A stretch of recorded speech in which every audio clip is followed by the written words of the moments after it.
Imagine you are a man who spent his entire life lifting others upward. He gave his strength, his opportunities, everything to the people he trusted the most. But just when he was about to reach the greatest peak of his life, those same 9 empresses, for whom he had sacrificed everything, joined hands, betrayed him, and left him to die. Fate, however, granted him a second chance. He did not die. He regressed and returned to the past, and not only him, the 9 empresses also returned with all their memories. But this time, the story is not about survival. This time, the question is only one: without my help, how far can you all rise? In Chapter 1, we are shown the scene of the pinnacle located at the very top of the 9 heavens. Greenery spreads in every direction, shining mountains glow, and spiritual energy floats through the sky, raising this place to an entirely different level. The atmosphere is so calm and beautiful that it feels as if this land was never meant for ordinary humans. Near the enormous gate of a luxurious sect standing on this pinnacle, an old man announces loudly that today our Nine-Lives Venerable will prove his Tao and achieve sagehood through Ascension. He declares that after attaining sagehood, he will achieve his fully deserved position within the 9 heavens. This, he says, is not only a blessing for him but for the entire sect and all its people. The old man continues that today you will witness a moment that you may never see again in your lifetime. This will be a monumental feat, and being able to watch it with your own eyes will be your greatest fortune. Then he proclaims with respect that we should welcome our heavenly venerable 9-life and begin the tribulation. As soon as he finishes speaking, the massive sect gate slowly opens, and our MC steps out with his queens. His walk, his expression, and his entire aura feels so stable and powerful that the surrounding crowd automatically falls silent. Honestly, at first glance, his presence does not feel bad at all. Rather, it creates a different kind of pressure. But some disciples standing behind, seeing the MC's grandeur, begin to whisper rude comments among themselves. Hearing this, the elders nearby immediately grow strict and scold them angrily, telling them to keep their mouths shut and learn to respect their seniors. The elders warn clearly that if this man's mind even slightly turns, his power is so terrifying that he alone can wipe out their entire clan. They remind them that in the past he fought the Yao clan alone and even annihilated the whole demon domain by himself. Hearing this, the disciples' faces turn pale and silence spreads everywhere. Meanwhile, the tribulation has fully begun. The sky roars, lightning crashes, and the entire area fills with tribulation energy. Our main character, without any hesitation, walks confidently straight toward the center of the tribulation, challenging it directly. Not for a moment does he show fear or doubt. Everyone watching is stunned. Then suddenly, from inside the tribulation, an elder figure slowly emerges. His mere presence makes the atmosphere heavier. Seeing this, even the MC is briefly surprised, because such a scene is rarely witnessed. A girl says in a trembling voice that this is Heavenly Venerable Gujing, one of the top-ranked tribulations existing for centuries. Many people grow afraid, but some elders still believe that our 9-life Venerable is invincible and no tribulation can stop him. Calmly, the MC asks Gujing if they should begin the battle. Gujing, with a straight face, replies, "Start." The fight begins. Their clash is so intense that even space starts to distort. Explosions echo, lights flash, and it feels as if the sky itself will break apart. Yet strangely, the empresses behind the MC show no worry at all. Their expressions remain normal. Instead, they whisper to each other that they had been waiting for this moment for a long time. Their words carry not fear but a strange confidence. Then Gujing uses the Tao of Time. The elders become serious and explain that because of this technique, Gujing's clones will travel through multiple timelines and hunt the MC in each one. If Gujing succeeds even in a single timeline, the MC's real body here will suffer fatal damage. Tension spreads everywhere. Seeing this move, one empress's face changes strangely, and an evil aura seems to leak from her, as if her true intention can no longer stay hidden.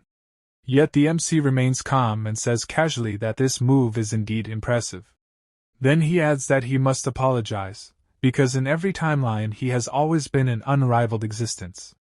But Gujing reveals that he has already destroyed the MC in all timelines. Laughing coldly, he mocks him for praising himself, and says he has killed him in every era. Hearing this, the MC feels as if his soul has been struck. His body trembles, his strength fades, and he collapses to the ground in severe injury, confused about how this happened. Gujing explains that although the MC's strength is extraordinary, the yin-yang Dao devouring goo had already rooted inside his body. That is why Gujing could kill him so easily in every timeline. The MC suddenly realizes the truth and slowly turns toward his empresses. He asks in a heavy voice, "Don't tell me you knew nothing about this." But the sight before him is horrifying. All the empresses burst into laughter, as if his misery is a joke. It is revealed that this goo is formless and can only be implanted through yin-yang union. Gujing says coldly that the result was clear from the start.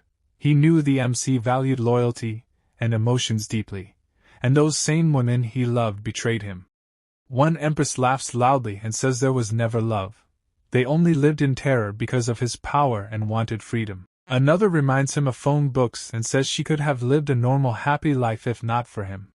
The atmosphere completely changes. The empresses activate their powers to kill him, twisting all facts to paint themselves as victims and him as a devil. The MC's mind shatters. Rage and pain burn in his eyes. He roars that without him none of them could even touch the title of Empress. He had treated them above humans, never imagining such betrayal. As he prepares to attack them, Gujing strikes from behind. The MC groans that if he must die, he will take them all with him. The empresses panic, screaming that he is detonating his cultivation base and will kill everyone. Gujing watches coldly and says defeating him while poisoned was an honorless victory.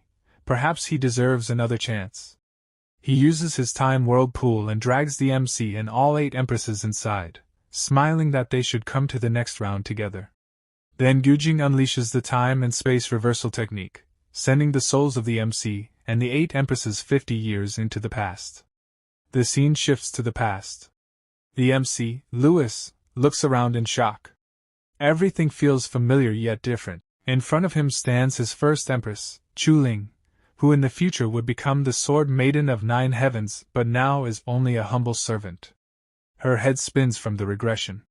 Seeing the MC, she screams in terror, calling him Devil Master and wondering if she has returned to the past. Louis smiles slightly, realizing she has also returned with memories.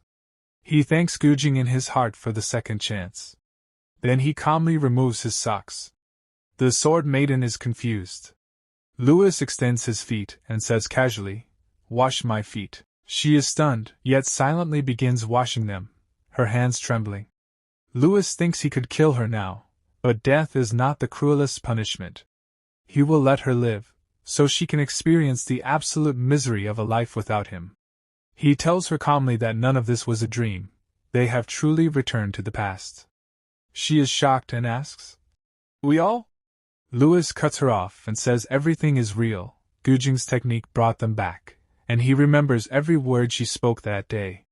Her arrogance still remains and she asks, "So what now?" Louis smiles with an evil glint and says only one word, "Enough." Then he declares, "You wanted freedom, didn't you? From this moment onward, you are free." Louis stands up and opens a drawer kept nearby. From inside, he takes out a token and, showing it to the Sword Maiden, says, "Look at this carefully." "What is it?" The Sword Maiden replies with slight hesitation. This is my life tablet." The very next moment, Louis, without any expression, burns that life tablet right there. With a brief flash of fire, the tablet turns into ashes. Louis says in a cold tone, "There, you see? I have burned the contract tablet. From now on, you are completely free. Whenever you want, you can return to your true sword manner." Seeing this, the Sword Maiden becomes shocked, yet she still composes herself and speaks in a straight tone. "Louis, you had 9 lives, yet in your first life, why did you choose to self-destruct?" But Louis no longer wishes to keep any kind of relation with her. His face hardens. He turns toward her angrily and says, "Mind your own business and get lost from here." Hearing this, the Sword Maiden also begins to leave without stopping.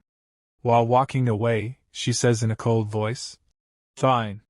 Now that we all have been reborn, I swear that this time I will give you a truly miserable end. As she walks, she thinks to herself, Louis, I possess an innate sword body. If none of this had happened because of you, my life would have been far more glorious. Stepping outside, she says in an emotional tone, Father, mother, brother, your daughter is finally coming back. From behind, Louis watches her walking toward the Chu Manor with such emotional steps. The same evil smile rises on his face again, and he murmurs slowly, A father, a shameless mother, a trash brother, and this poor girl. He thinks further. Once you return, you will understand what a true devil's cave really is. In this life, I am absolutely not going to show them any mercy. The chains of those 8 women will no longer bind me. No matter what happens, I will definitely ascend to an even higher realm. Just as the MC is about to close the door of the room, suddenly, with a loud bang, the door shatters. A long leg kicks straight inside and attacks him directly. The moment Louis sees this, only one name echoes in his mind, Fairy Red Silk. But the next second he corrects himself. No, in this life her name is still Hong Ling. Then we clearly see that the girl who broke the door and entered is none other than her. Filled with rage, Hong Ling stands before the MC and shouts his name. Without thinking for even a second, she attacks him and screams, Today I will definitely kill you! But Louis's strength is far beyond her level. Without using any technique, he grabs her neck with one hand, lifts her into the air, and hangs her upside down by her own leg. Hong Ling cannot even understand how everything happened so quickly. Louis slowly moves closer to her and says in a deadly tone, You still dare to strike at me? He locks her so tightly that Hong Ling cannot even move her hands or legs. In a frightened, stammering voice she says, What are you doing? But Louis has no intention of doing much to her. He already knows that this girl's fate ahead is not going to be special either. He says coldly, Today you will fix my door with your own hands. And if you fail to do so, I will twist your neck and end your life right here. Even though she is completely locked, Hong Ling still says in a trembling voice, I refuse. If none of this had happened because of you, I would be with Foamwux right now. Hearing this, Louis laughs lightly and replies, Then in this life too, if you hope to find him, you will have to give your best try, won't you? The moment she hears this, Hong Ling's face tightens. Fear spreads through her entire body and she says while trembling, I will fix it. I will repair the door. Please let me go. But Louis tightens his grip on her neck even more. At that moment Hong Ling thinks in her mind, Damn it, even after returning to the past, I am still no match for him. As soon as she completely gives up, Louis throws her to the ground like an insect and says in a harsh voice, Now get to work. And if I don't find this door fixed when I return, you are finished. Hong Ling somehow gathers herself and stands up. In anger and helplessness, she shouts at the MC. Louis, at least in our past life we were Tao companions. How can you treat me like this? Hearing this, Louis's face remains emotionless. In an ice-cold tone he replies, That was in the past. In this life, you and I are nothing to each other. Those words hit Hong Ling like a thunderbolt. Anger, humiliation, and helplessness appear clearly on her face. She has nothing left to say, and the scene changes from here. Now we are shown a beautiful garden area. Colorful flowers bloom all around, the atmosphere is peaceful, and faint spiritual energy flows in the air. Louis walks into this garden. Here, an extremely angelic and beautiful woman is taking care of the plants. This is Bai Tsulong. The moment Louis steps into this place, Bai Tsulong immediately senses him. She looks forward, and Louis respectfully greets her, calling her master. But seeing Louis, Bai Tsulong's expression suddenly changes. She asks directly in surprise, Why do you have only one life left now? Hearing such a direct question from his master, Louis hesitates for a moment. Scratching his head lightly, he says, This disciple's skills were somewhat lacking. During a cultivation session, to force a breakthrough, I merged my 9 lives into one. That is why only one life remains now. Bai Tsulong's anger becomes visible. Looking at him sternly, she says, I have found a way to suppress the Chaotian power. So forget the events of the past life as just a dream. We will never allow those things to happen again, she adds in a sharper voice. And if such filthy and treacherous thoughts ever arise in your mind again, I will not hesitate for even a moment to erase your existence from this sect. Lewis replies calmly. This disciple will carve Master's teachings in his heart. Outwardly he appears obedient, but inside he laughs lightly and thinks, do you really believe you found a method? If I had not transferred the ocean poison into my own body, do you think you could ever have ascended as a Tian Empress? Here we clearly understand that Bai Tsulong was also one of the MC's Empresses in the past life, now appearing as his master. The scene changes again. The MC is sitting alone on a mountain peak. Looking at the sky and the world below, he says to himself, no, my cultivation base has fallen back to the 5th stage of chi condensation. It seems I must grind everything from zero again. Then he whispers, old friend, are you still with me? Immediately a system notification opens before him. 3 options appear: cultivation, deduction, enlightenment. A robotic voice echoes, I am here, host. What do you need? Hearing this voice, Lewis feels a strange relief. Smiling lightly, he says, thank goodness, you came with me too. But wait, do you no longer need energy to operate? With a soft ding sound, the voice replies, I have now become the heavenly Tao itself. Why would I need energy? Lewis nods and says, true, but as heavenly Tao, haven't you become a bit too ruthless? He complains, was it really necessary to drop the most dangerous top-tier tribulation of all eras on my head? The calm, merciless voice answers, absolutely necessary. After all, you are my host. Preparing the ultimate challenge is my duty. Lewis's face falls. He says dryly, thanks a lot. Then taking a deep breath, he says, fine, let's begin cultivation. The system ignores his sarcasm and replies casually, you are welcome. Initiating the cultivation of the 9-life undying heavenly scripture. The scene shifts to the Sword Maiden. Outside the Chu Sword Manor, long stairs appear. The exhausted Sword Maiden climbs them step by step. Every stair feels like a test, yet somehow she reaches the top. Standing before the manor, she says breathlessly, Father, Mother, I have returned. Her eyes become moist, believing everything will be fine now. But the guard at the gate sees her and becomes shocked. He thinks, is this really the eldest miss? Why has she returned? He blocks her path and shouts harshly, where did this beggar crawl up from? Trash like you has no place in the Chu Sword Manor. Get lost. The Sword Maiden becomes confused and says, I am not a beggar. I am the eldest miss, Chu Ling. Seeing she does not retreat, the guard draws his sword and yells, shameless rat! How dare you disguise as the eldest miss? Suddenly Chu Ling grabs the blade with her bare hand and says emotionally, Chu Si, look at me carefully. I am Chu Ling. You used to carry me in your arms and buy me candies, remember? But the guard shakes her hand off and shouts, you don't have the blood of the Chu family. Why did you come back? Inside he panics, thinking she barely escaped that devil's den. Why return to throw herself into the grave again? Chu Ling cries that though not biological, her parents treated her as true flesh and blood. Hearing this, another guard realizes the truth and shouts, This really is the eldest miss. Chu Ling has returned. Chaos spreads in the manor. The manor lord, her so-called father, rushes out with fake concern, followed by his wife. Chu Ling runs and hugs her father, crying, Father, I am back. Her mother wipes her tears with false affection and asks where she was. Chu Ling says she was held hostage by the Great Tao sect and escaped secretly. At that moment a man arrives and seeing Chu Ling, his legs tremble. He thinks in relief, thank goodness, my scapegoat has returned. Now I will survive. This man is Chu Sifei, Chu Ling's elder brother. The scene shifts to chapter 2 and back to Lewis. He cultivates with full concentration.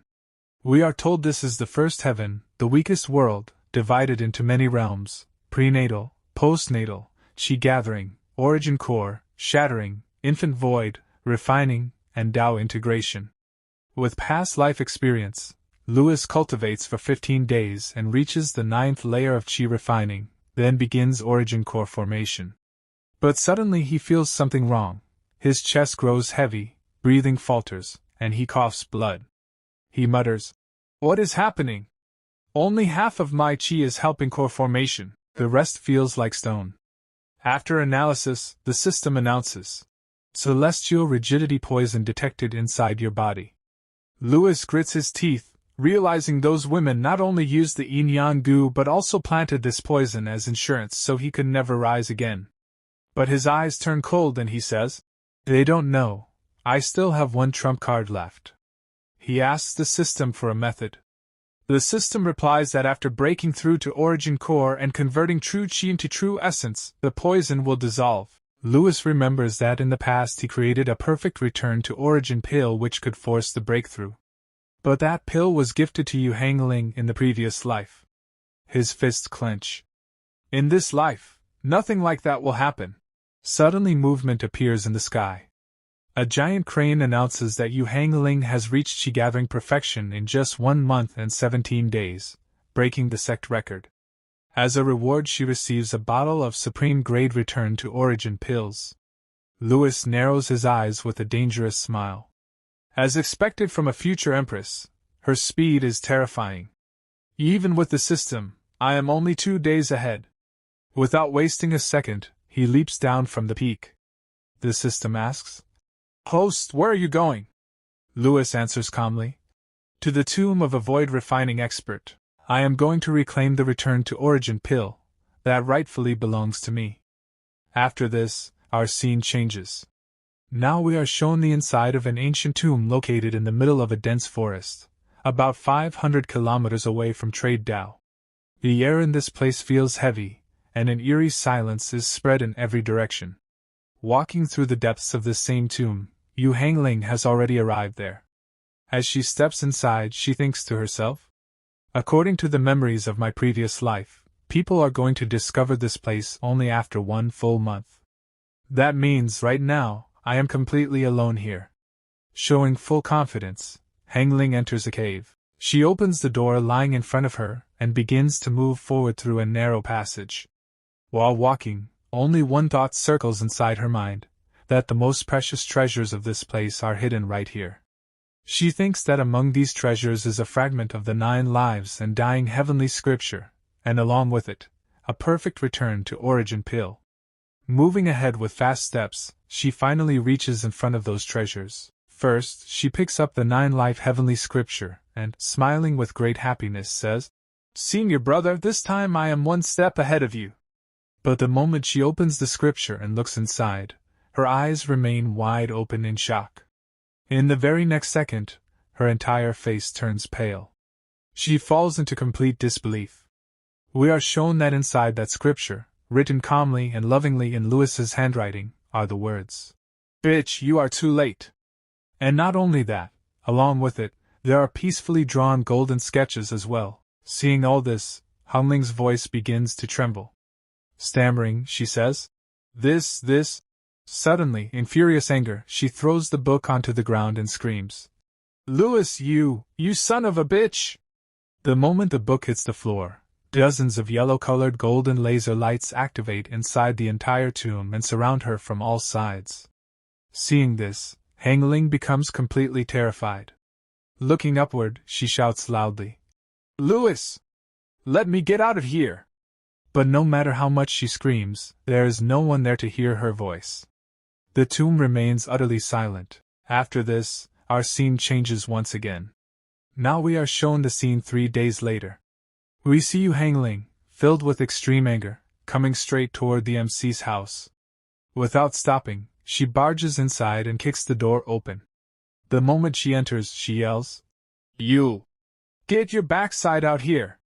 As we can see, her body is covered with many wounds and injuries. Scratches and marks are visible everywhere. Though it does not seem that the injuries are life-threatening, it is clear that she has suffered a lot in these 3 days. That is why she came here so angrily without thinking at all.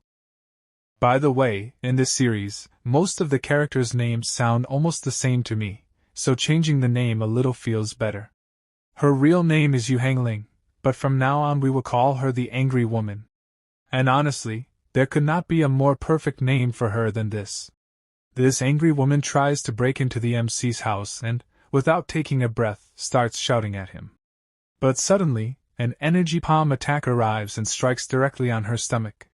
A loud scream escapes from her mouth, and her body flies into the air and falls far away. Sliding across the ground, she crashes into the courtyard of the MC's house. Groaning in pain, she grinds her teeth and lets out cries of, "Ah!" Then, from the front, a calm yet cold voice comes. "Did your mother never teach you that before entering someone's house, you should knock on the door?" Hearing this, the angry woman is badly startled. Spitting fire in her mind, she thinks, "Louis, you are going too far now. I would rather die than bow before you." But all this she could only think inside her head. In reality, she could only chew her teeth and hair in rage. The truth was that at this moment she needed Louis, and when there is need, even pride has to be swallowed. That is why she somehow controls herself, stands up, and this time, knocking on the door politely, says, "Senior brother, please, can you open the door?" From inside, without any hesitation, a voice replies, "Get lost from here." Hearing this, the angry woman's blood boils even more. She starts banging the door loudly and shouts, "Did you take the perfect return to origin pill from inside that tomb?" But the answer to her question does not come in words. The door opens by itself, and at the same moment, several energy attacks rush out and hit her one after another. Due to the direct hits, her body is thrown away again. However, this time she somehow manages to maintain her balance. Taking a deep breath, she tries to calm herself and thinks, "Stay calm, don't get angry, keep it all inside." Then, grinding her teeth, she asks once more, "I am asking you for the last time. Did you take the perfect return to origin pill from that tomb?" From inside comes the same calm and merciless voice of the MC. "No. Now get lost from here." Hearing this, the angry woman completely loses her patience. Rage fills her eyes, energy bursts from her body, and activating her powers, she rushes straight to attack Louis. She screams, "You have the courage to take it, but not the courage to admit it. Louis, now I will fight you to the death." But just then, suddenly the MC's master appears in front of her. She releases her aura, and in that very moment all of Hong Ling's movements are locked in place. Her voice carries depth and pressure as she says, "Hong Ling, calm down." Hearing this, all of Hong Ling's anger vanishes as if blown away by wind. Her face changes, and in a trembling voice she says, "Master." The next second, she falls to her knees and starts crying bitterly like a child. She wails, "Master, he hit me." Sobbing, she exaggerates everything as if all the fault belongs to the other side. After hearing all this, her master slowly turns toward the MC and asks in a strict voice, "Louis, why did you raise your hand on your own junior sister?" Here one thing needs to be clarified. In the previous episode I had said that this master might have been the MC's wife in his previous life. But looking at the reactions and behavior so far, that does not seem clear at all. The story has not confirmed anything like that, and her expressions also do not indicate such a relationship. Yes, it does feel that as a master she knows that the MC had 9 lives before and now only 1 remains. Perhaps that is why she understands that the MC has returned to the past carrying all the anger of his previous lives. The rest of the truth we will know as the story moves forward. For now, let us continue the story. When his master asks this question, Louis opens his eyes and replies angrily, "She barged in without knocking. She has no manners at all." Hearing Louis's words, his master does not argue much. She calmly walks toward Hong Ling, helps her stand, and says in a gentle voice, "But still, after all, she is your junior sister. Let this matter end here." Then looking at Hong Ling, she asks, "By the way, why did you come to Louis today?" Hearing this, the angry woman points directly at the MC and says loudly, "He took the perfect return to origin pill. He has no use for it, so I wanted to trade something with him for it."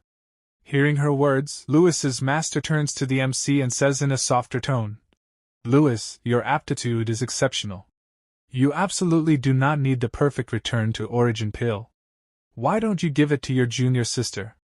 If you need anything else, I can provide it to you. Even after such calm and reasonable persuasion, Louis's expression does not change at all. Sitting in the same attitude, he replies coldly, Sorry, but I also need this perfect return to origin pill. Hearing this, Hong Ling flares up again and shouts, What nonsense are you talking about, Louis? Do you really think that without this pill I cannot condense my origin core? Due to her constant shouting, Louis's concentration breaks. He slowly gets down, puts his hand inside his sleeve, and takes out the same return to origin pill. Then he lets out a deep breath.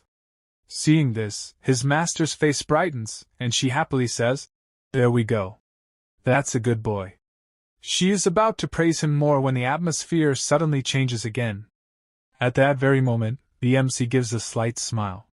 With a "heh" sound, he throws the pill directly into his mouth and chews it in front of his master before swallowing it. Seeing this, his master is badly shocked. Her eyes widen and she says sternly, Louis, why did you do this? Your master is very disappointed.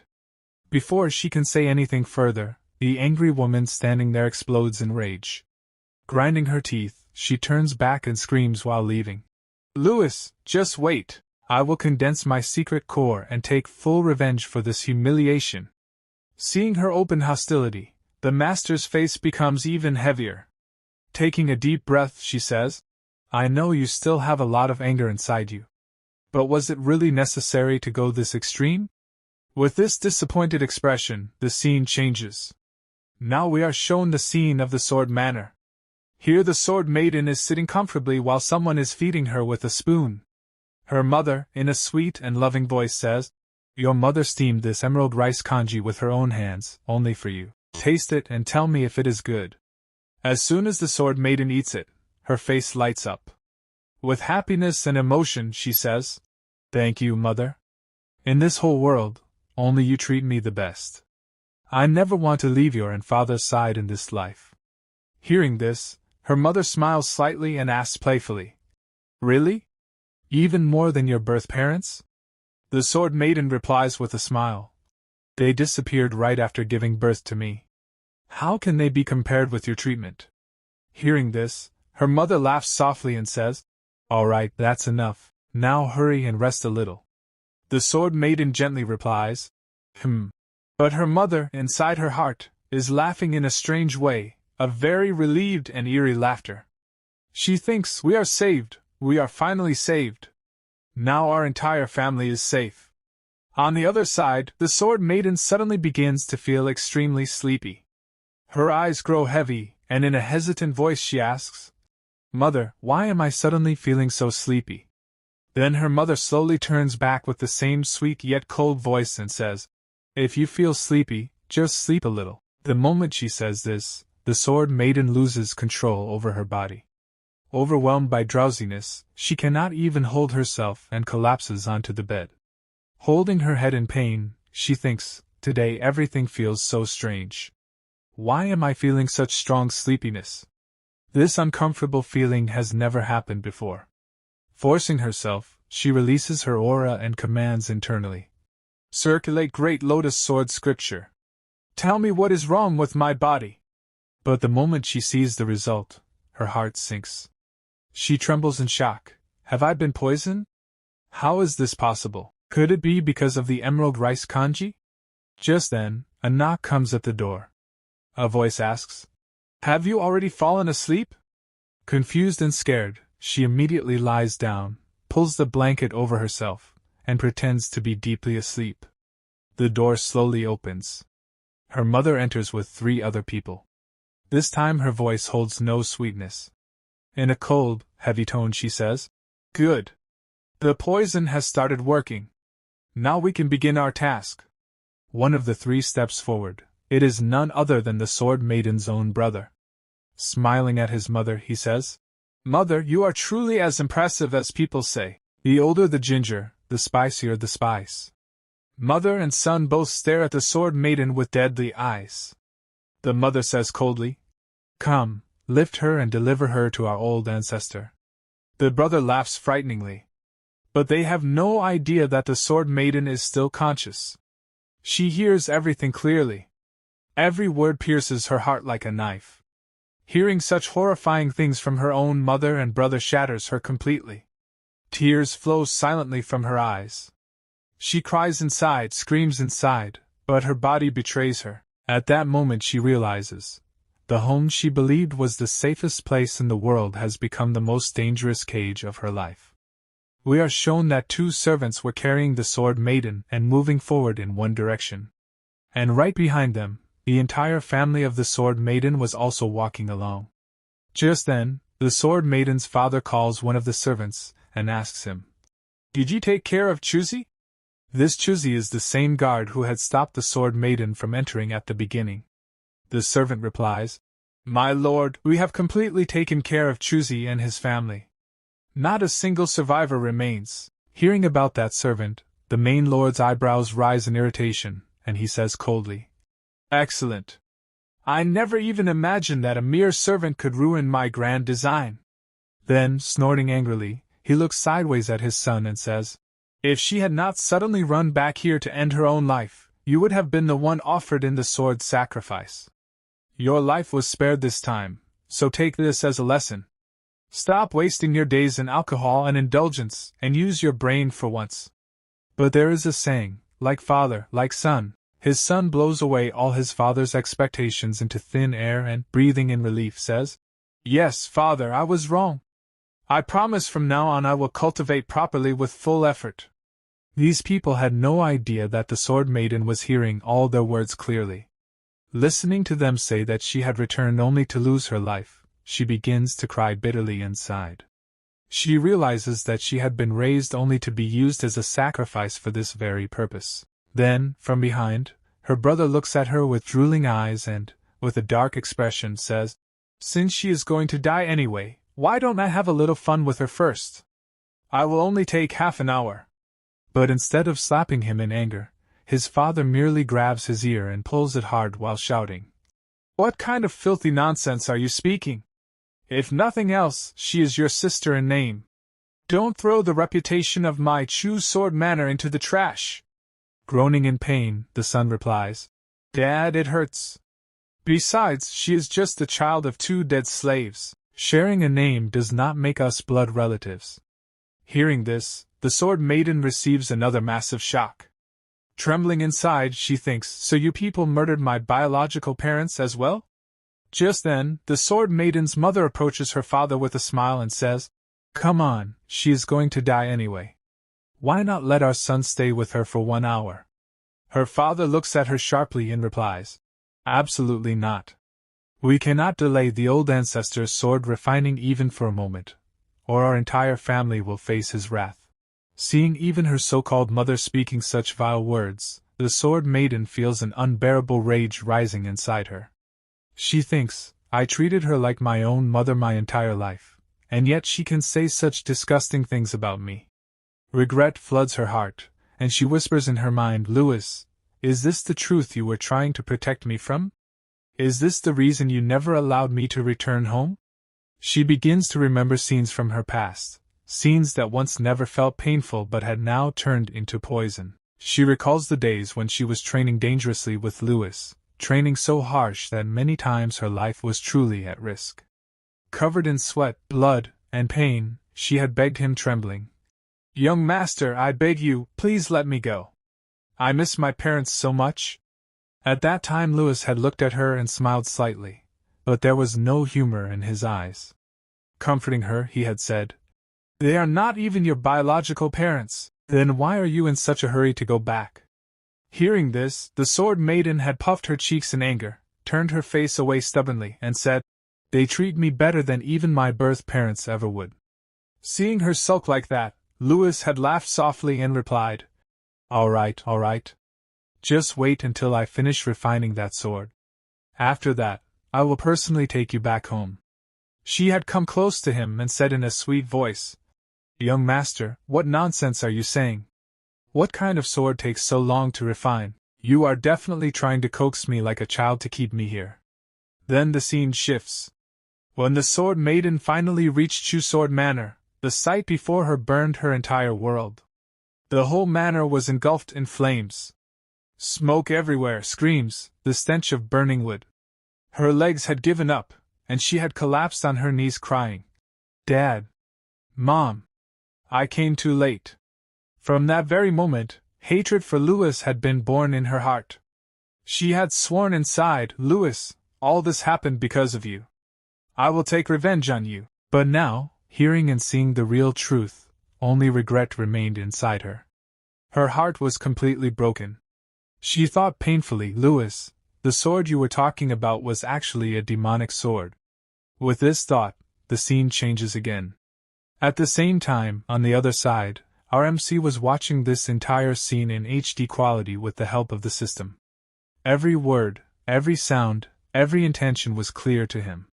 The system says in a cold voice, "Host, it is truly a shame that she is unconscious right now and cannot hear the Chu family's words." Louis smiles lightly while watching all this. Laughing at the system's comment, he says, "How can a person who returned from the great emperor realm fall unconscious from a mere sleeping drug? Right now she is simply refusing to accept reality herself." The system asks, "Host, are you thinking of saving her?" Hearing this, Louis changes his position lazily, like a spectator in a theater, and says with a smile, "Save her? The satisfaction I get from seeing her suffer like this cannot be compared to anything else. After all, this is the return of an Emperor realm being. Now she does not need me to save her." The scene changes once more. Now we see everyone moving toward the sword forging grounds. The entire atmosphere is becoming heavy and terrifying. The Chu family reaches in front of a massive mansion. The Sword Maiden is laid on the ground, and the whole family kneels behind her. Her father greets the ancestor respectfully. A shadow appears in front of the mansion and slowly becomes clear. It is an old man, Chu Kaixing, the old ancestor of Chu Sword Manor. Hearing the greeting, he slowly opens his eyes and looks at the Sword Maiden lying before him. Observing her body with one glance, he says with cold satisfaction, "Excellent, now hand her over to me." He stands up and orders, "Chetian and Chef, you two stay here and witness the completion of this demonic sword ceremony." Hearing this, the father and brother bow and thank the ancestor. The old ancestor moves forward and lights a fire beneath a massive cauldron. Inside the cauldron, a sword floats in the air. At first glance no one could tell it was demonic, but the moment one feels its aura, it becomes clear that this is a terrifying and purely demonic existence. Staring at the sword greedily, the old ancestor laughs. "This demonic sword has consumed more than 30 years of my life blood. Now only the final step remains." The Sword Maiden's father congratulates him. "Once you refine this sword, you will directly ascend to the shattering infant realm." The old ancestor raises his hand and says, "Let us begin." Black fiery swords form in the air and move toward the demonic sword. The ritual begins. The demonic sword reacts, the entire area trembles, and the ancestor chants strange incantations. Then he commands coldly, "Sacrifice to this sword." At that moment, the Sword Maiden's father lifts her in his arms and walks forward, saying emotionlessly, "Today you serve as the sword sacrifice for our Chu clan. Raising you for so many years was not in vain." There is no regret in his voice, no hesitation, only cold utility. Without wasting a second, he throws the Sword Maiden directly into the blazing cauldron. She falls into the raging flames. The heat tears through the air, yet not a single scream leaves her mouth. Her brother watches with his tongue out and says disgustingly, "What a waste, such a tragic waste." But then something happens that no one had imagined. Despite falling into the fire cauldron, the Sword Maiden is smiling. There is no pain on her face, only a strange calm and cruelty. Suddenly she reacts, spits out blood, and that blood flies straight onto the demonic sword. The moment her blood touches it, terrifying flames erupt from the sword. The vibrations multiply, as if the sword has come alive. Seeing this, her father panics. What is happening?" And right before his eyes, the demonic sword disappears in a blur and appears directly in the Sword Maiden's hands. The sword's energy begins to support her. The flames no longer burn her, instead they lift her. She floats inside the cauldron and looks straight at the old ancestor, no pain in her eyes, only murderous intent. The old ancestor is shocked. Her brother screams, "Dad, she's not dead!" The ancestor trembles. How is this possible? But before he can react, she rushes forward at full speed, aiming to pierce his chest in one strike. He hurriedly pulls out a green sword and shouts, "Damn it!" Yet the moment his sword collides with her demonic blade, it shatters instantly. His body is thrown back. He yells, "You cannot use such a demonic sword." Before he can finish, her blade moves like a venomous snake, and in the next second his head is separated from his body. Blood rains everywhere. Flicking the blood from her sword, she says coldly, "Demonic swords are forged to slaughter demons." Her anger has reached its peak. Betrayal, regret, and rage have burned her heart completely. She had waited for her family for 2 lifetimes, trusted them with every breath, and this was the result. Now only hatred remained. Now the Sword Maiden begins to walk toward her own father, her entire body burning with rage. Her steps are heavy, but her intention is crystal clear. Seeing her approach, her father becomes so terrified that his legs start trembling uncontrollably. The color drains from his face. He immediately falls to his knees, stretching his shaking hands forward as he stammers, "Why are you really Chu Ling?" No, you can't be Chu Ling." But Chu Ling is no longer in a state to listen to anyone. She has gone completely mad with fury. Killing intent pours out of her body, making the air itself feel heavy and suffocating. With a cold, expressionless face she stops right in front of him and, in a slow yet terrifying voice, asks, "Why? I treated all of you like my closest family. I trusted you with closed eyes. Then why did you do all this to me?" Her father doesn't even have the courage to answer her question. Trembling in fear, he blurts out, "Chu Ling, look how powerful you've become now. We don't need to sacrifice you for any sword anymore. Come, let's go home together. Everything will be fine." But Chu Ling has already seen his true face.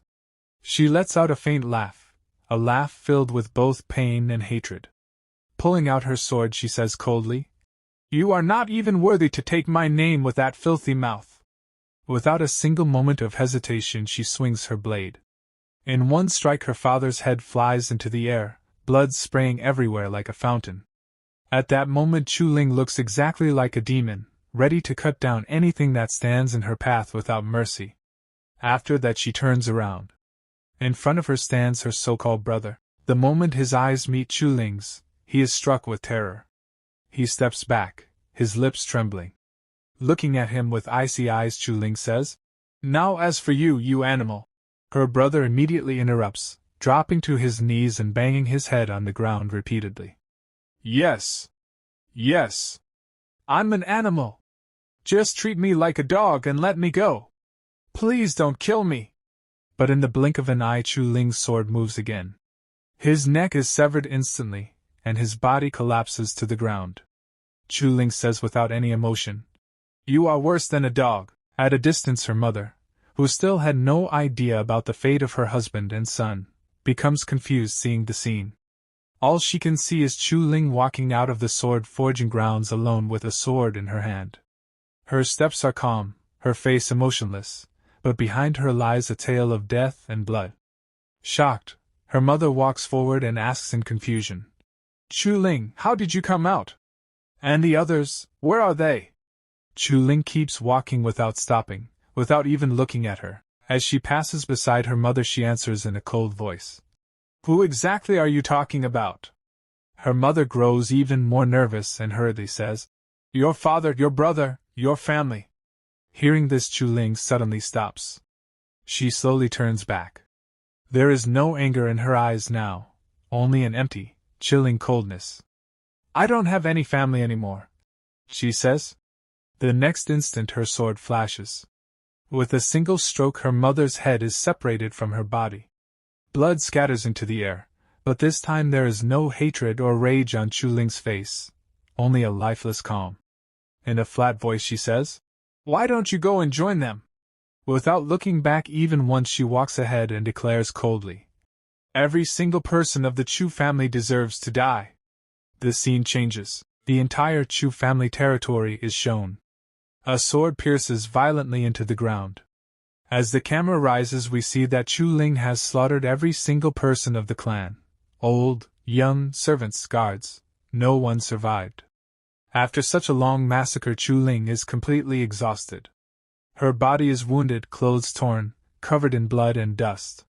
She kneels on the ground using her sword for support, breathing heavily, hands trembling.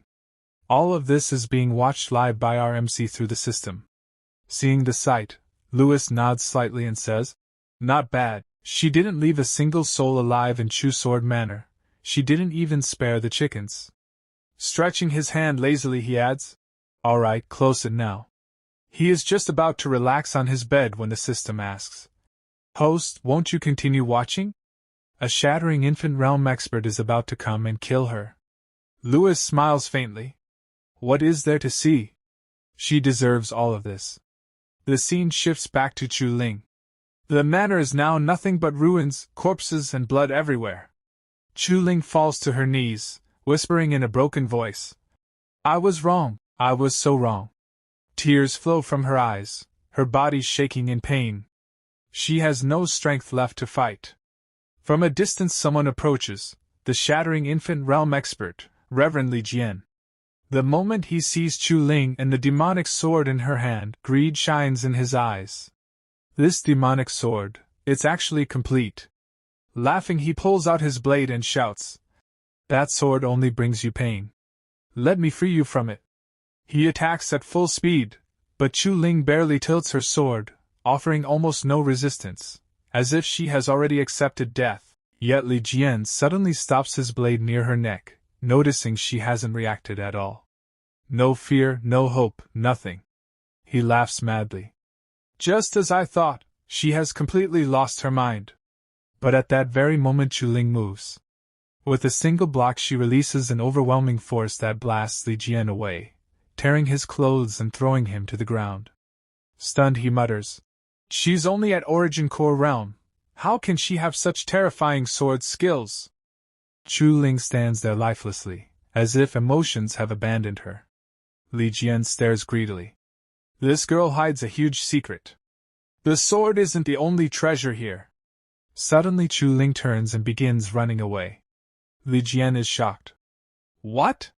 She wasn't reacting at all just now. He chases after her, shouting obscenely, "Don't run! Be a good girl and come to Li Jian."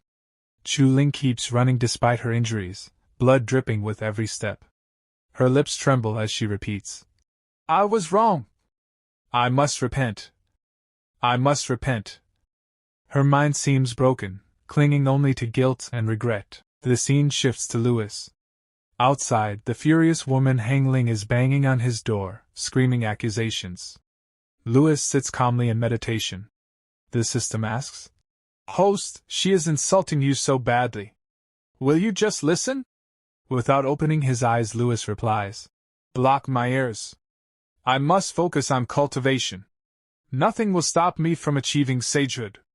Later, Hong Ling's master arrives and scolds her, revealing how Lewis refined every treasure for her countless times.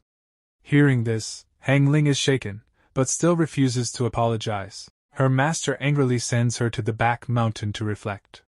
Finally, the scene changes again. Barefoot and wounded, Chu Ling climbs the stairs toward Lewis's mountain, leaning on her demonic sword. There is no hatred left in her eyes, only exhaustion and regret. Looking toward Lewis's courtyard, she whispers softly, "Great Tao." She stands there trembling, breathing heavily, staring at the place as if realizing for the first time everything she has lost in her life. At that moment, someone noticed Chu Ling standing there and cried out in shock, "Who goes there?"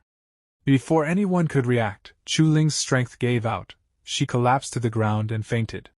Yet, just before losing consciousness, she murmured weakly, "Bailon Peak. Lu Yi. I am Ling." The female disciple rushed toward her in alarm, but a sharp voice suddenly stopped her. "Stay your hand, fellow Taoist. When the female disciple looked up, she saw Li Jian descending from above. He landed gracefully and said, "Fellow Taoist, I have hunted this vile creature to this very spot. I mean no disrespect to the majesty of the great Tao sect. I shall remove this trash immediately." Li Jian stretched out his hand toward Chu Ling, but the female disciple instantly drew her sword and blocked his path. "Not so fast. Since she invoked the name of one of my sect members, I intend to return and verify it. If he claims not to know her, only then may you take her away." She turned to another disciple and ordered, "Keep a close watch. Do not let him take her before I return." The disciple nodded.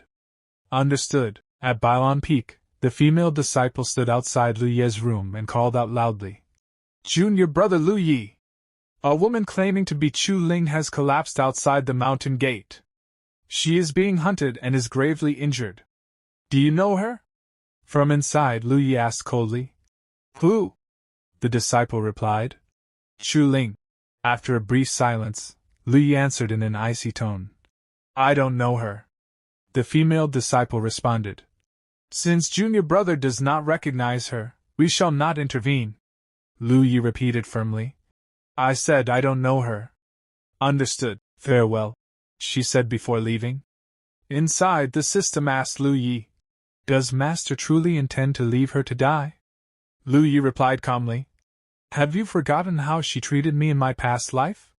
Besides, she isn't going to die." Outside the gate, the female disciple returned to Li Jian and informed him, "I have verified the matter. My sect's disciple does not know her. You may take her away." Li Jian sneered, "Just as I thought. The great Tao sect is a pillar of the righteous path. How could it possibly associate with a demoness like her?" He stepped closer to Chu Ling and said, "I shall remove her at once, lest she sully your noble grounds." But just as his hand was about to touch her, an invisible force struck, freezing his arm solid. Li Jian roared, "Who dares?" A powerful figure appeared. It was Bai Qiulan, her expression cold with anger. "Stay your hand!" The surrounding disciples immediately dropped to their knees. "Greetings, Marshal and Bai Qiulan declared firmly. "You cannot take her away." Li Jian clenched his fists in fury. The magnificent great Tao sect, reneging on its word? That is hardly the conduct of a righteous faction. The female disciple flared up and pointed her sword at him. "Impudent! Do you wish to find out just how sharp the great Tao sect's swords are?" Li Jian drew his own blade with a cold laugh. "My sword is none too dull either." The female disciple prepared to strike. "In that case," but before she could move, Bai Qiulan attacked from behind, instantly freezing Li Jian's entire body. She said in an indifferent tone, "Dispose of the corpse. I will take this woman back to the sect." Bai Qiulan carried Chu Ling to another residence, and urgently said to her senior sister, "Senior sister, please save Chu Ling." She laid Chu Ling onto the bed. The girl looked terribly wounded. The senior sister examined her and began to heal her while murmuring, "How could she be injured this badly?" Bai Qiulan sighed. She was practically a corpse. What sheer force of will kept her clinging to life until now? The senior sister gave a confident thumbs up. "Fear not. So long as a spark of life remains, I can bring her back." Bai Qiulan bowed slightly. "I am in your debt." After some time, Chu Ling finally regained consciousness. The moment she opened her eyes, she whispered instinctively, "Young master." Seeing her awake, Bai Qiulan hurried to her side. "Linger, you're awake." Chu Ling looked around in confusion. "Sister Bai? Where is the young master?" The senior sister silently observed from the side, thinking, "Sister? A lowly servant girl dares to call Qiulan sister?" Bai Qiulan answered gently, "Lu Yi is still in secluded cultivation. He has not yet emerged." Chu Ling said anxiously, "Then, was it the young master who asked Sister Bai to save me?" "Many thanks, Sister Bai, but I must go find him." Bai Qiulan shook her head. "There is no rush. Focus on healing your wounds first. By the time you have fully recovered, perhaps he will have finished his seclusion." Chu Ling lowered her gaze. I must apologize to the young master. I misunderstood him all this time. It turns out he wasn't trying to force himself on me. He was protecting me. Sister Bai, perhaps we have all misunderstood him. The senior sister, still listening quietly, felt her mind explode. Force himself? We? Good heavens, did I just stumble upon some massive scandal? She stared at the two of them in shock. Just then, Bai Qiulan glanced in her direction. The senior sister immediately turned her face away, pretending innocence. Bai Qiulan walked over and said politely, Senior sister, could I trouble you to step out for a moment? I have some things to discuss with Linger. The senior sister waved her hand. All right, I'm leaving right now. You two chat to your heart's content. After she stepped outside, Bai Qiulan turned back to Chu Ling. Linger, from now on, do not call me Sister Bai. You may address me as Senior Bai. Back when the chaosine poison flared within me, Lu Yi only resorted to that unavoidable act to save my life. Outside the door, the senior sister had not actually left. She pressed her ear against the wall and gasped. What do you mean by unavoidable act? But Bai Qiulan noticed her eavesdropping and immediately used her power to place a sound barrier around the room. The senior sister blinked in confusion. Eh? Huh? Why can't I hear anything now? Damn it. Just what kind of earth-shattering scandal was that? To think she'd actually block me out. Chapter 7 opens at midday on Bailing Peak. The sun hangs high in the sky, shining brightly over the mountain. At this moment, Lewis's seclusion cultivation finally comes to an end. He slowly opens his eyes and stands up from the cultivation mat. Yawning lazily, he stretches his body and walks forward. After all, he hasn't slept properly for many days. The scene shifts to outside Lewis's residence. A young woman is kneeling there on the cold ground. It is Chu Ling. She sits upright on her knees, unmoving, her expression calm yet stubborn. It is clear she has been sitting here for a very long time. Inside Lewis's mind, his system reacts. The system informs him that she has been waiting outside for an unusually long period and asks whether he wants to go out and check on her. Lewis's face shows no emotion at all. He replies coldly that there is no need. He says he has not forgotten what she did to him in his previous life. The moment Chu Ling comes to his mind, a single image flashes before his eyes. Her face. That cruel, evil smile. The smile she wore when he was dying. Lewis clenches his fist slightly. He thinks that anyone who can betray once can betray again. Women, in his eyes, only slow down cultivation. In this life, cultivation is the only thing that matters to him. Nothing else is important. Outside the house, Chu Ling continues kneeling. Her legs are numb, her body exhausted, yet she does not move. Inside her heart, she speaks silently. She believes in young master. She believes that if she endures sincerely and keeps waiting, one day he will forgive her. Her resolve does not waver. The scene changes. Now we arrive at Crimson Cloud Peak. Within the territory of the Great Tao sect, there exist 9 main peaks and 72 minor peaks. Bailing Peak and Crimson Cloud Peak are both among them. At the top of Crimson Cloud Peak, a young woman filled with anger is practicing her short training routine. Her movements are elegant, dignified, and extremely graceful. Each motion flows smoothly, like water. At first glance, it almost looks as if she is dancing rather than training. With every step and turn, even the surrounding wind seems to follow her movements, swirling gently around her body. Whether these movements contain true killing power or not is unclear. She looks beautiful, majestic, yet dangerous. She is not alone. From behind a large rock, someone is secretly watching her. It seems she has unknowingly gained herself a stalker.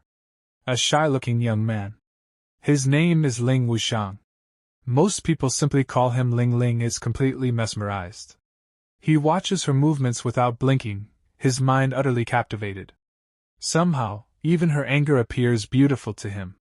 Just as he is about to think further, a sharp sound cuts through the air. A flying sword suddenly shoots toward his hiding place and slams directly into the rock in front of him. Ling gasps in shock, letting out an involuntary sound. The young woman stops her movements and speaks calmly, her tone unusually composed. She asks who is hiding there. Ling hesitates for a moment, then steps out from behind the rock. At the same time, the woman leaps forward with a light movement and lands right in front of him. Ling hurriedly brings his fists together and greets her. He introduces himself as Ling Wuxiang, addressing her as junior sister Hong Ling. He explains that he is the newly inducted head disciple of Crimson Cloud Peak. Even though Hong Ling's face looks irritated and sharp, in Ling's eyes, she looks unbelievably beautiful. Hong Ling speaks again, her voice surprisingly soft. She says she knows his name. Inside her mind, memories surface. She recalls hearing this name long ago. When senior brother Louis refused the position of Holy Son of the Great Tao sect, this man inherited that role. In the future, he ascended all the way to the 8 heavens. And in the end, he died while fighting within the dark turmoil. In her heart, she acknowledges that he should be counted as a true hero. Ling remains in his greeting posture, smiling awkwardly. He says he just witnessed the technique she was practicing and praises it as magnificent. He asks whether he can receive some guidance from her. Hong Ling lets out a light laugh and takes a deep breath. With an air of absolute superiority, she tells him that he is no match for her. That single word stirs something inside Ling. His expression turns serious. He draws his sword and says that even though she is younger than him, she speaks with far too much arrogance. He adds that whether or not he is her match can only be determined after they try. In the next instant, Hong Ling activates her movement technique and appears extremely close to his face. Smiling faintly, she suggests something else. She tells him to go and challenge Louis first. If he manages to defeat Louis, then he can come back and spar with her. That sudden closeness completely flusters Ling. He retreats hastily, his face reddening. He asks who Louis is and says he has no grudge against him. He does not understand why he should challenge someone he has no enmity with. At least, this shows that Ling is not thinking entirely with impulse. He still has some reason. Seeing this, Hong Ling relaxes slightly. She exhales deeply and sits down on a nearby tree branch. She explains that Louis is the reason her master punished her and sent her into solar tree confinement on Crimson Cloud Peak. Ling steps closer, lowering his voice. He asks her to explain exactly what Louis did. Hong Ling closes her eyes. She agrees to tell him how everything began. She says it all started on the day she kicked down Louis's door. The story continues. The details are not shown clearly, but by the time she finishes telling her one-sided version of events, an entire hour has passed. 1 hour later, Ling's expression is twisted with anger. He explodes in rage, saying the story is outrageous and disgusting. Just hearing it makes his blood boil. He questions how someone like Louis could even be worthy of being called her senior brother. Ling stands up abruptly and begins to walk away in fury. He tells Hong Ling to wait right there. He declares that he will go take revenge on her behalf. First, he will defeat Louis. Then, he will force him to apologize to her. Hearing this, Hong Ling becomes anxious. She hesitates and tries to stop him, saying that he truly cannot defeat Louis. But Ling does not stop. He shouts that he has already made his decision. If he does not teach Louis a proper lesson today, then he is not worthy of being called the head disciple. The scene shifts back to Louis. He truly has become a cultivation fanatic. He had just finished cultivating once, and now he is already sitting down again. Just as he begins to focus, he senses someone entering his courtyard. He opens his eyes and asks who is outside. A firm male voice answers with a name. Ling Wuxiang. Hearing that name, a memory surfaces in Louis's mind. An arena. A fierce battle. Logically speaking, their first meeting should have happened during the All-Sect Disciple Tournament. Louis remembers clearly that he was the champion, while Ling was the runner-up. Louis walks over and opens the door. He confirms Ling's identity and politely asks why senior brother Ling has come to Crimson Cloud Peak today. Ling is surprised. He asks whether Louis knows him. Louis responds calmly that he does. He praises Ling, saying his name even appears in stories. He accurately states that Ling entered the sect 2 months and 12 days ago, and condensed the heavenly core on the very first day. He calls it admirable. Hearing this, Ling's chest unconsciously straightens. He says that Lewis's eyes are unexpectedly sharp, then corrects him slightly, explaining that it has only been 2 months and 11 days. The first day was wasted on entry procedures. Lewis nods eagerly and continues praising him, calling his talent formidable and saying he is extremely valuable to the Great Tao sect. Suddenly, Ling snaps back to reality. He points at Lewis angrily and demands that he wipe that smile off his face. He accuses Lewis of trying to fool him. He declares that he has come here to issue a challenge. The atmosphere instantly turns silent. Lewis's smile deepens slightly. He accepts the challenge without hesitation, saying he has been bored for a long time anyway. Both of them step outside. Ling immediately draws his sword and rushes forward. He declares that he will not hold back and tells Lewis to prepare himself. A dangerous slash flashes through the air. Lewis calmly steps aside and blocks the sword with just 2 fingers. Ling's eyes widen in shock. Lewis releases a faint aura, gathering power into his fist as he charges forward. He apologizes calmly for the offense. Ling grits his teeth and tries to block with his sword, sensing danger. But before he can react, Lewis disappears. In the next moment, Lewis appears behind him and delivers a powerful kick to his back. Ling cries out as his body flies forward, crashing face first several steps away. No lethal weapon. No aura release. Yet the humiliation is complete. Lewis looks down at him calmly, and says that this should be enough. But Ling is stubborn. He stands up again, rage burning in his eyes. He demands one more round. This time, he draws his sword with full seriousness. He activates the Crimson Cloud sword art. Taking a proper fighting stance, he prepares for a real battle. Ling attacks Lewis once again. In his mind, Ling is certain of one thing. This time, Lewis will not be able to dodge. But that thought is nothing more than an illusion. In the very next movement, Lewis passes straight by Ling's side.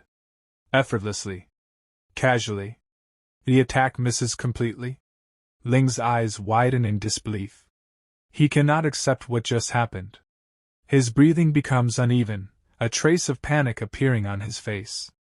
Before he can even react, Lewis's fist is already rushing toward him. Lewis speaks calmly. Look carefully. I will only demonstrate this once. Lewis's arm shoots forward like lightning. In an instant, his hand clamps onto Ling's collar. Ling's pupils shrink. He blurts out instinctively that Lewis is far too fast. But before his words can finish, Lewis grabs him by the collar and spins violently, throwing him away like a rag doll. At the same time, a crimson-red aura bursts out from Lewis's body.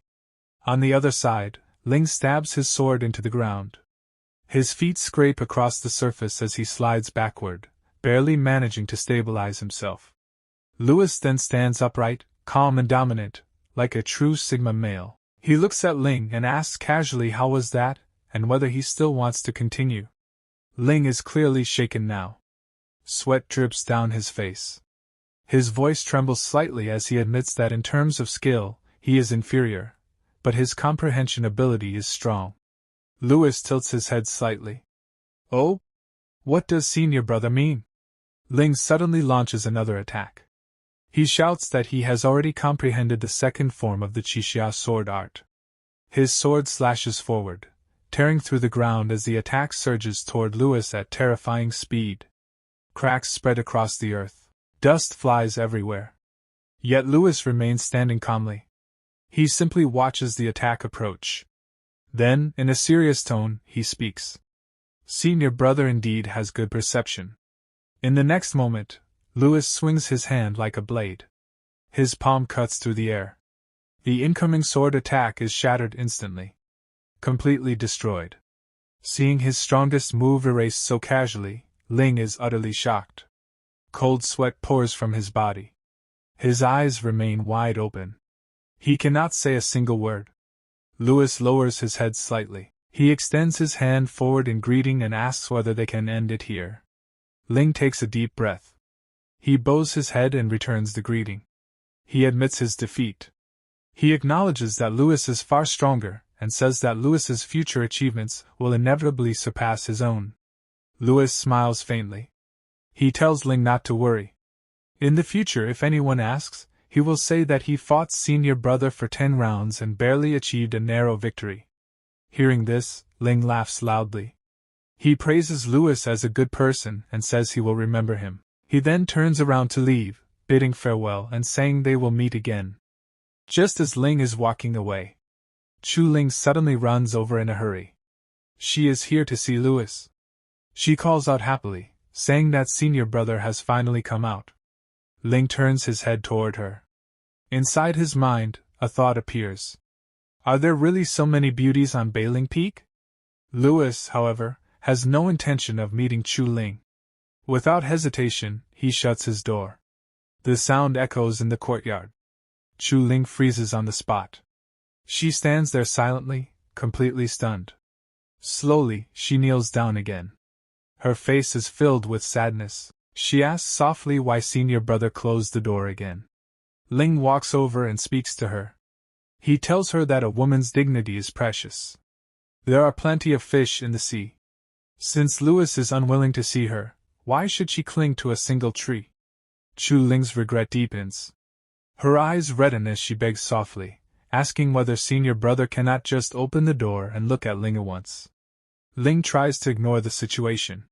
He turns around and walks away. Letting out a deep sigh, he thinks to himself that it is a pity. She is pretty, but unfortunately blind. He, Ling Wushang, is so dashing and handsome, yet she actually turns a blind eye to him. The scene shifts. Back on Crimson Cloud Peak. The angry young woman is still practicing her sword. Ling arrives. He tells Hong Ling that he lost. Hearing this, Hong Ling looks at him and smiles faintly. She says she already told him that he could not defeat Louis. Ling sits down on a piece of wood. He admits that Louis is actually quite a decent person and not as terrible as she described. Hong Ling places both hands on her waist and snorts. She says that Louis treats men well enough, but with women, that is not necessarily true. Ling raises an eyebrow and asks whether she understands Louis that well.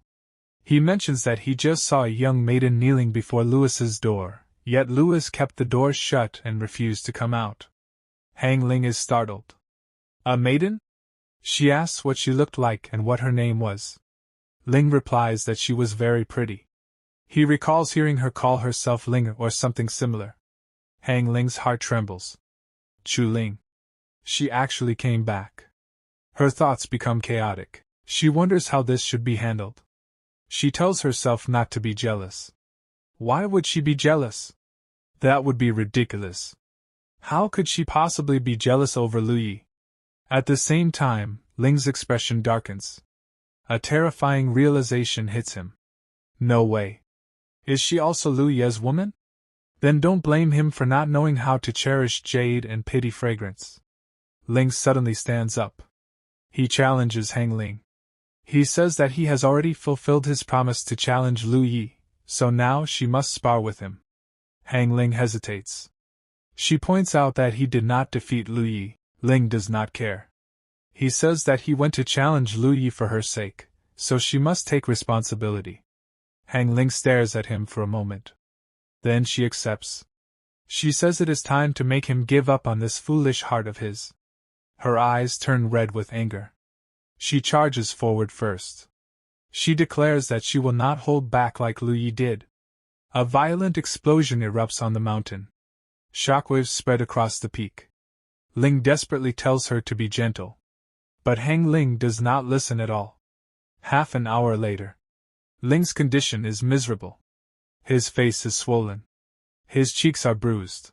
He has been beaten so badly that he can barely stand. Hong Ling looks down at him coldly. She tells him not to come disturb her cultivation again in the future, and orders him to leave. Ling cries as he staggers away. He shouts in despair, asking whether everyone on Bailing Peak is a monster. Why is one more ruthless than the other? He swears that he will definitely come back one day. Hong Ling frowns. Her thoughts return to Chu Ling. Why did Chu Ling come back? She decides that she must go take a look. Confinement?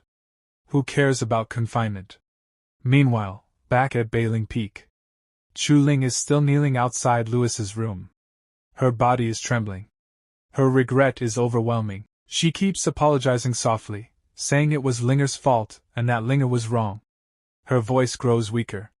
Due to hunger and thirst, her strength finally gives out. She collapses against the doorframe. The impact causes the door to open. Chu Ling looks inside anxiously and calls out to her senior brother. But when she looks into the room, it is empty. Her heart sinks.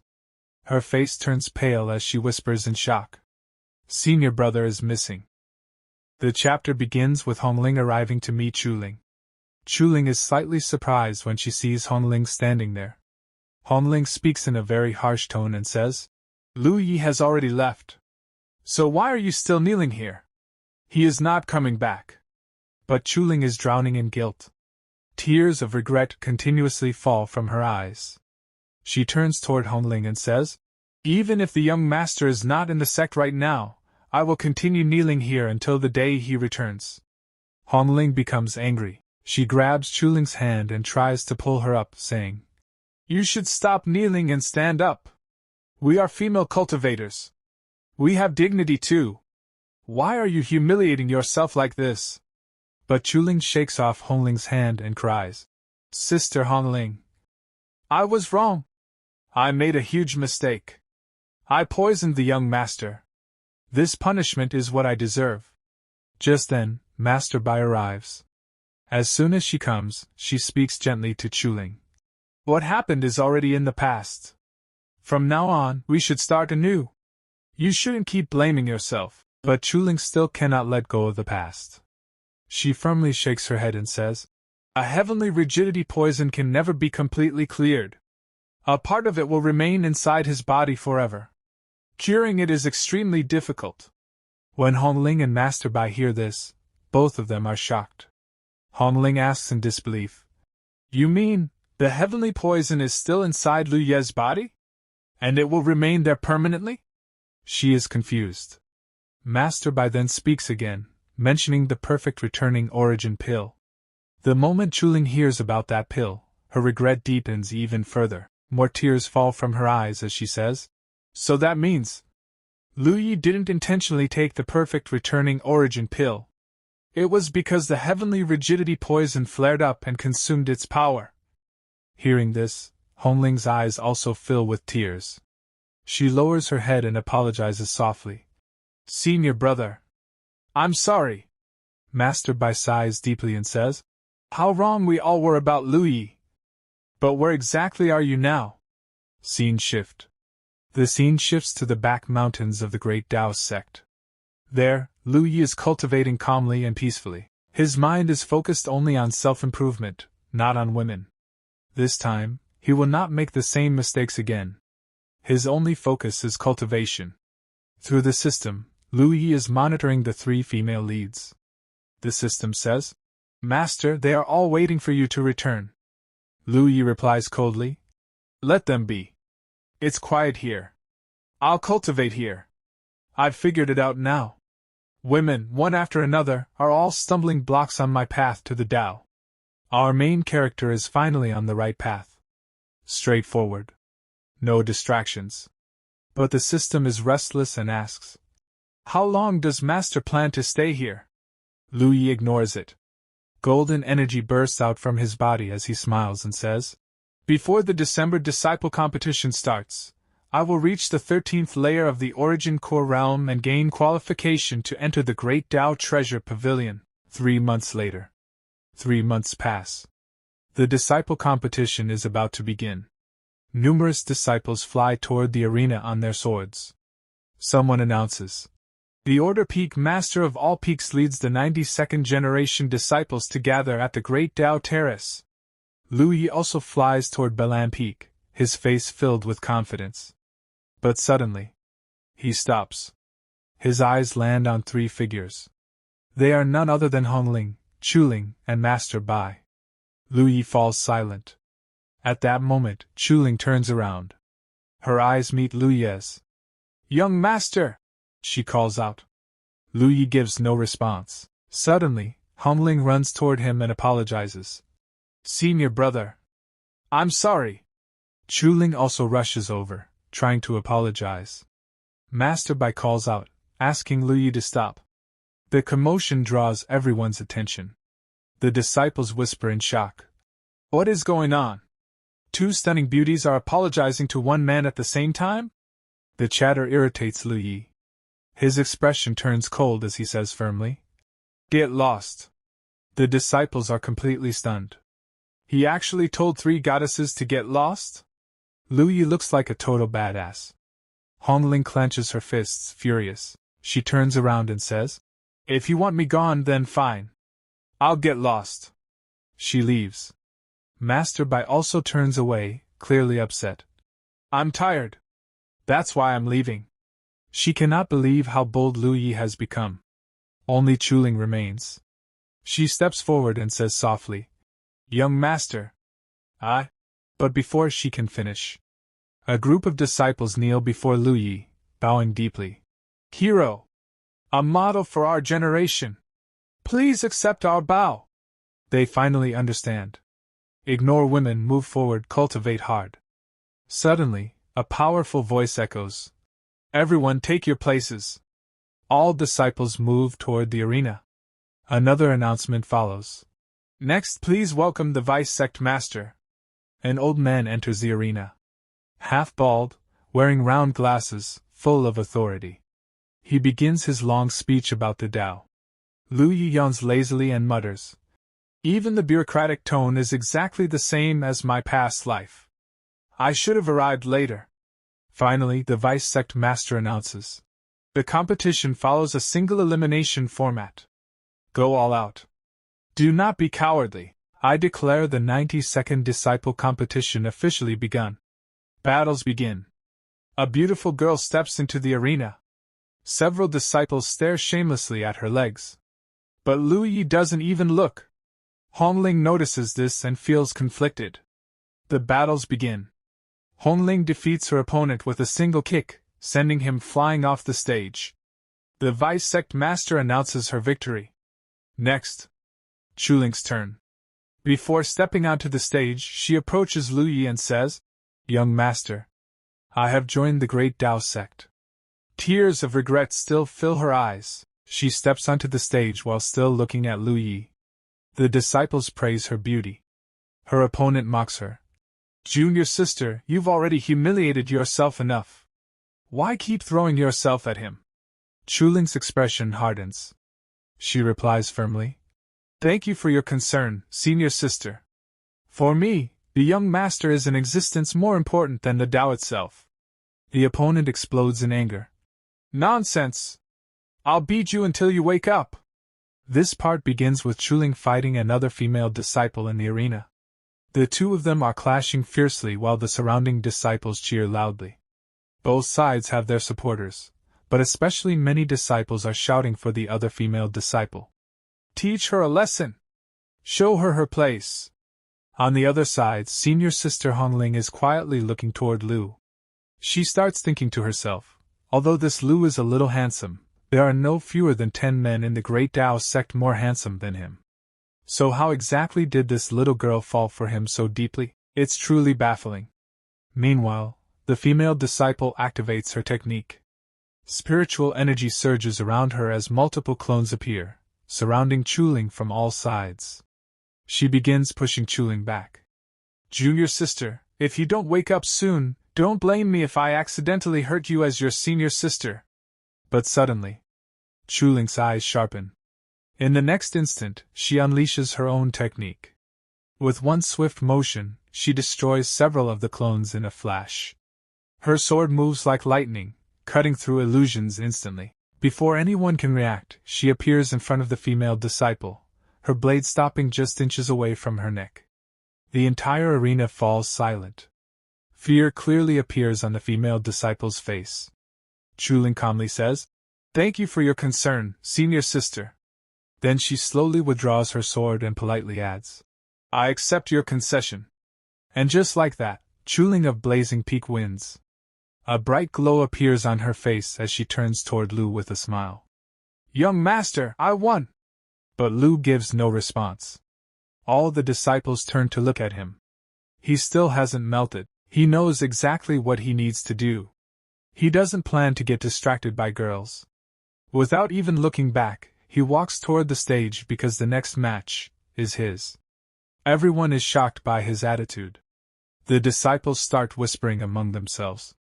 He doesn't know how to cherish jade and pity fragrance at all. Soon, the next match is announced, Lu versus Gu Qing. A large number of disciples cheer for Gu Qing, wishing him good luck. They want him to defeat Lu. They hope he will crush Lu's ruthless attitude and teach him a proper lesson, so Junior Sister can finally see what kind of trash he really is. Lu looks seriously at Gu Qing and thinks, I don't seem to have any impression of this name. Without wasting time, Gu Qing charges forward and loudly declares, Today, I'll teach you a lesson on behalf of everyone. But Lu's expression turns cold. He watches the attack coming toward him. He clenches his fist. Spiritual energy gathers instantly, forming a spiritual fist. Boom! With one punch, he shatters Gu Qing's sword. The impact sends Gu Qing flying off the stage. Silence. Then Lu calmly says, I accept your concession. The old master watching from above slightly smiles. This generation has produced some excellent seedlings. Another elder nods. Indeed. Those from Blazing Peak are especially outstanding. The old man continues. Sect leader Hong Ling and Chuling. I didn't expect Junior Sister Bai to be not only skilled in cultivation herself, but also so formidable in teaching disciples. They are excellent, certainly. But their emotions are also too abundant. If those two girls run into love, they may not necessarily have the mind to compete. Then his gaze shifts toward senior brother. If this continues, I'm afraid my great Tao sect will turn into the Jealous Union sect. After that, many battles take place. In every round, the same three characters continue to win. Chuling advances easily. Hong Ling also advances. Next match, Lu of Blazing Peak versus Li Jimin of One Dao Peak. Li Jimin activates his technique and creates a turtle spirit shield around himself. The defensive power is extremely strong. He reinforces it further, making it even thicker. But Lu charges forward immediately. Without hesitation, he throws a punch at the shield. Crack! With terrifying force, he shatters the defense completely. Li Jimin is stunned as his powerful shield breaks apart like glass. He falls heavily to the ground, unable to believe that his defense was destroyed so easily. After defeating him, Lu calmly says, Thank you. Now Lu slowly steps higher through the rounds. His next opponent is Hong Ling. Hong Ling stares at him carefully. She already knows she isn't his match. I know I can't beat you, she says. But let's agree on one thing first, no hitting the face. Maybe she's planning some trick. She already understands she can't win normally. Lu smiles slightly. You actually reminded me. In the next second. Bam! His spiritual fist lands directly on Hong Ling's face. She is completely shocked. His speed is far beyond her expectations. The match is practically over instantly. You said no hitting the face, she shouts angrily. Now Hong Ling activates her technique. Golden energy erupts from her body. Then please enlighten me, senior brother. She uses her fearless divine fist. Lu casually raises his fist. No strain. No forceful movement, just a simple extension of his arm. Red spiritual energy flows from his hand. When her divine fist collides with his, her attack shatters instantly. With a slight push, Lu sends her flying backward. She crashes onto the stage. Defeated. He walks past her, then suddenly stops. Someone comments loudly. Good heavens! Does this Lu not like women, bro? Another disciple mutters. He's not backward, he's straightforward. He only looks forward now. Hong Ling, like an annoyed kitten, refuses to give up. Senior brother, I'm not done with you. She still doesn't accept defeat. No one knows what she's still clinging to. But Lu doesn't want any relationships anymore. Yet these people keep chasing after him. Two disciples who are actually his fans whisper. If that's really the case, Lu is quite pitiful. Did we misunderstand him? The other nods. Boys being alone outside must protect themselves well. Then the fifth round begins. This time, Lu faces Lingu Yushuang. They stand opposite each other on the stage. Lingu says calmly, I've already made up for my defects. But it seems I'm still not your match. Lu replies, knowing shame and then being brave, making constant progress. That is the way of cultivation. Lingu narrows his eyes. You're not an unreasonable person. So why are you so savage and ruthless toward your junior sisters? Lu doesn't answer. He raises his hand and gestures. Come. You don't need to know that. Just make your move. Lingu becomes angry.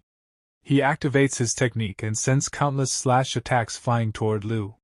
And with that explosive clash about to unfold, this part begins with Lu Yi slowly raising two fingers of his right hand. In the next instant, a blazing red sword intent condenses between his fingers, glowing sharply like burning blood. The air around him trembles. Without hesitation, he slashes forward. His sword intent crashes into his opponent's attack, and destroys it effortlessly. Not only that, Lu Yi continues walking forward calmly, as if nothing could stop him. His opponent now clearly feels Lu Ye's overwhelming power. Fear creeps into his heart. His grip tightens, but his confidence is already gone. Lu Yi smirks slightly and says, Senior brother Lingu, do you still want to continue? A faint smile appears on his face, confident, almost teasing. The very next second, Lingu's sword slips from his hand and falls onto the arena stage with a loud clang. I admit defeat. He lowers his head, openly acknowledging his loss. Lu Yi brings his hands together in front of him in a respectful greeting gesture. Thank you for letting me win. The entire arena goes silent. All the elders present are completely shocked. One elder suddenly shouts, Junior Sister Bai is not even a specialized sword cultivator. A sword genius like Lu Yi should be taught by me. That is the most suitable arrangement. But immediately another elder jumps forward and interrupts angrily. Bullshit. You can't even defeat me. How can you possibly teach Lu Yi anything? He rolls up his sleeves and clenches his fist, ready to argue. Before things escalate further, a third elder steps out and sighs deeply. I feel unworthy to teach him. I will go find my master. Perhaps my master can personally guide Lu Yi. The competition for Lu Yi has officially begun. Just then, Master Bai steps forward. Senior brothers, Lu Yi is my disciple. Our Bailian Peak is not a place for you to speak so rudely. The moment the elders see her, their faces turn red in embarrassment. One elder quickly says, Junior Sister Bai, if you are willing to give Lu Yi to my lonely sword peak, we are willing to offer all our precious resources for the next 3 years to your vent peak. Another elder adds desperately, Junior Sister Bai, you know me. My hidden sword Heaven Scripture is waiting for a top-tier successor. If you do not give him to my hidden sword peak, our lineage will die out. I am willing to give you 20 years of my essence. But Master Bai firmly shakes her head. No way. It is absolutely impossible to give Lu Yi to any of you. There is no room for negotiation. Lu Yi hears everything. He begins to think. Isn't Master Bai afraid that I might deceive her and destroy the ancestor's reputation? Why is she refusing to send me away so firmly? Suddenly, a powerful voice echoes from the sky. Marshal Ni Spy. I am taking this Lu Yi. Everyone freezes. Master Bai looks up in shock. All the elders raise their heads. In the sky stands a figure in black robes, sword on his back, his aura vast and overwhelming. It is the Venerable Battle Sword Master. He stands in the air with a cold, serious expression, looking down at everyone below. The moment the elders see him, they immediately bow. Greetings, Martial Uncle Battle Sword! All the disciples fall to their knees as well, including Lu Yi. Lu Yi thinks inwardly. So even a supreme elder of the Tao interrogation realm has come to snatch disciples. But then, Another powerful elder appears behind the Battle Sword Master. Junior brother Battle Sword, I believe Lu Yi is more suitable for my sword Dao. Before anyone can react, yet another terrifying elder arrives. Senior brother Dao, I think Lu Yi is clearly more suitable for my sword Dao inheritance. Now multiple venerable level elders are fighting over him. Master Bai is completely shaken. Her heart is pounding violently. According to the sect rules, elders can only choose disciples when they first enter the sect. Snatching someone afterward is against tradition. She quickly speaks up. Martial uncles, according to the established rules, one can only choose disciples when they first enter the sect. To snatch someone now just because you see his outstanding aptitude is truly not the proper way. She is clearly nervous. Her heart is racing. She is afraid Lu Yi will be taken away from her. The venerable Battle Sword Master suddenly becomes serious. His sharp gaze locks onto Master Bai. In a cold, firm tone, he says, "You are not a sword cultivator. How can you properly teach a powerful sword genius?" The pressure in the arena becomes suffocating, and the real battle is only just beginning. That is still not a reason for you to snatch someone. The venerable Battle Sword Master narrows his eyes. Since you are so stubborn, then I shall ask your disciple directly. His gaze shifts downward toward Lu Yi. Lu Yi, I ask you now, are you willing to leave Bai Lian Peak and bow under a different sword cultivation lineage? The entire arena goes silent. Below, Lu Yi stands quietly, looking up at the sky. On the other side, Master Bai's heart is pounding violently. Sweat trickles down her face. Behind her, Hong Ling is also nervous. Sweat forms at her temples as well. She thinks to herself, Lu Yi, if you really want to leave, does that mean we will have no connection from now on? She assumes he might stay. But that misunderstanding is about to be shattered. And somewhere deep inside her heart, a strange jealousy begins to burn. After all, in their previous life, she and Lu Yi had shared countless intimate dual cultivation sessions. Their connection wasn't shallow. Meanwhile, Lu Yi is laughing inwardly. A devilish smile appears on his face. He brings both hands together respectfully and shouts loudly, "Of course, I am willing!" The moment the venerable sword master hears this, he bursts into laughter. "Ha! Good!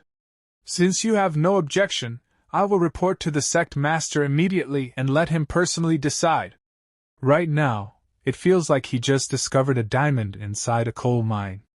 A true genius. The three venerable masters immediately depart at high speed to meet the sect master. Below, Lu Yi watches calmly. Meanwhile, the smaller elders who had hoped to recruit him panic. "Let's go! Maybe we can still pick up some scraps." They quickly rush off as well.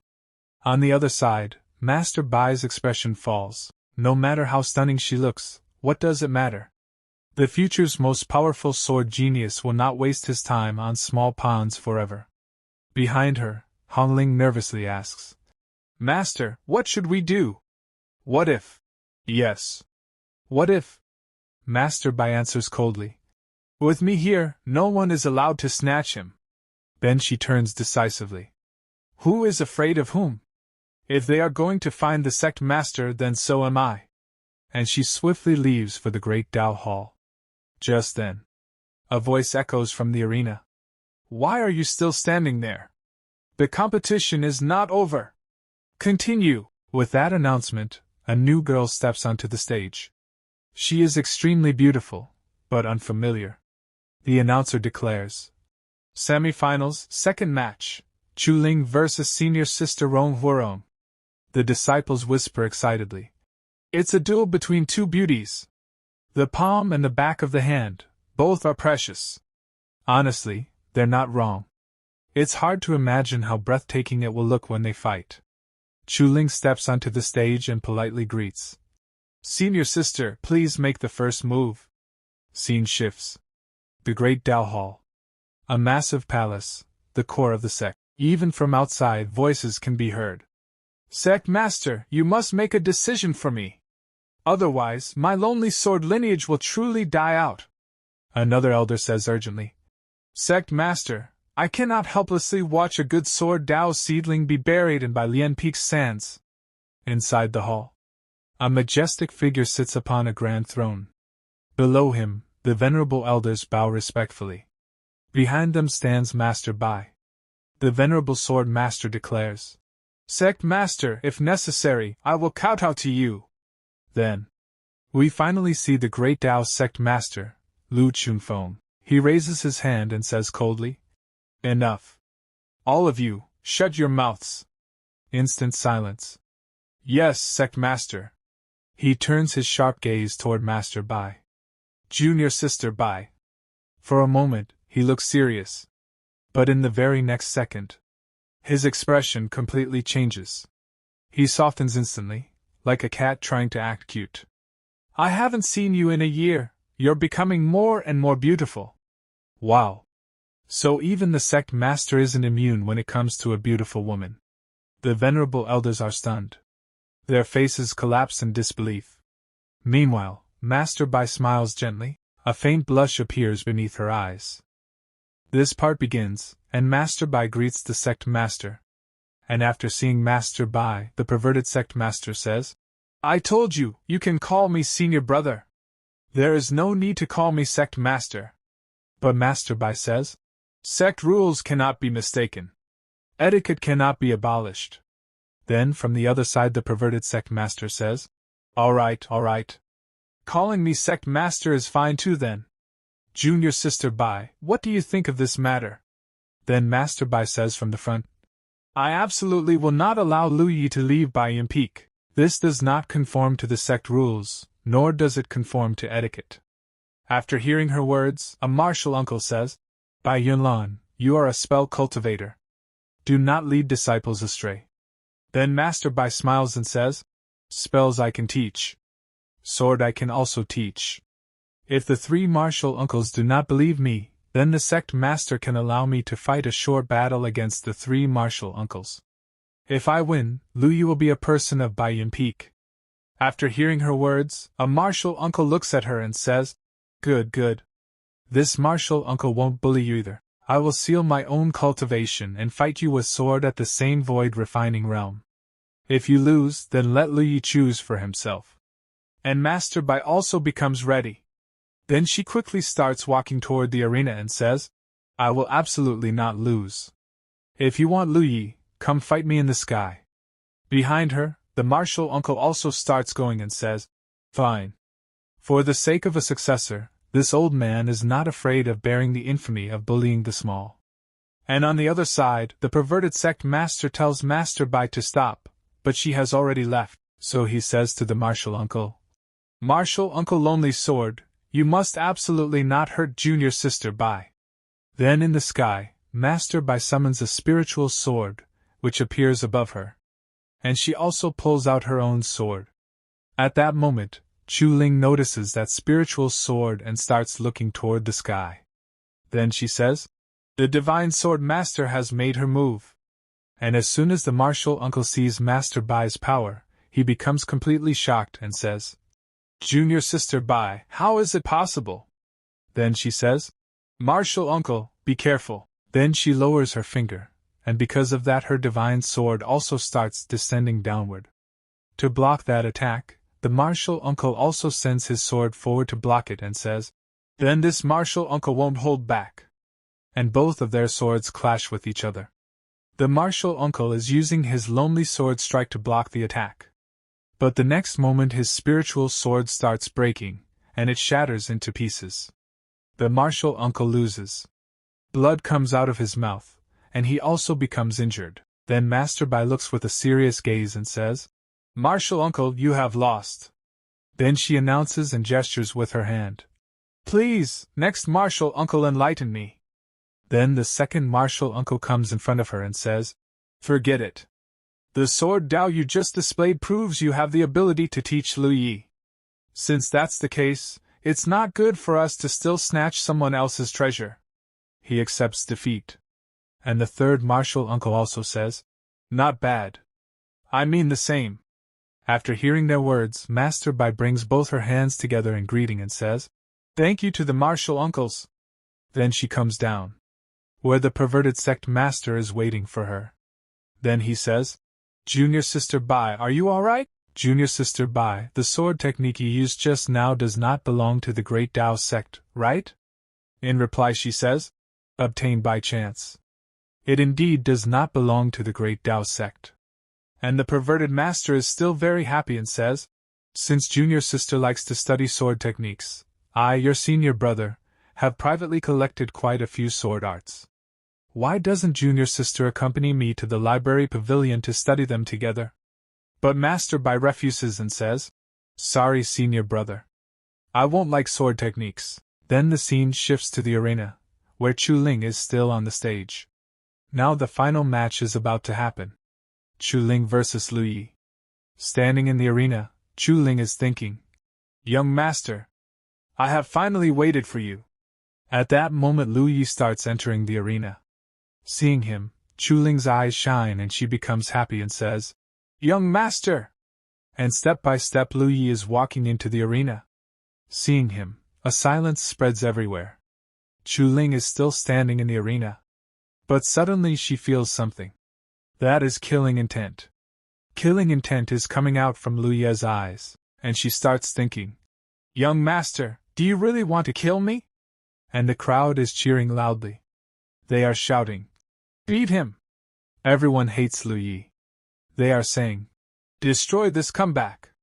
I have found Lu Yi an eyesore for a long time." Then Chu Ling suddenly drops to her knees and says, "Young master, do it." She becomes ready to die.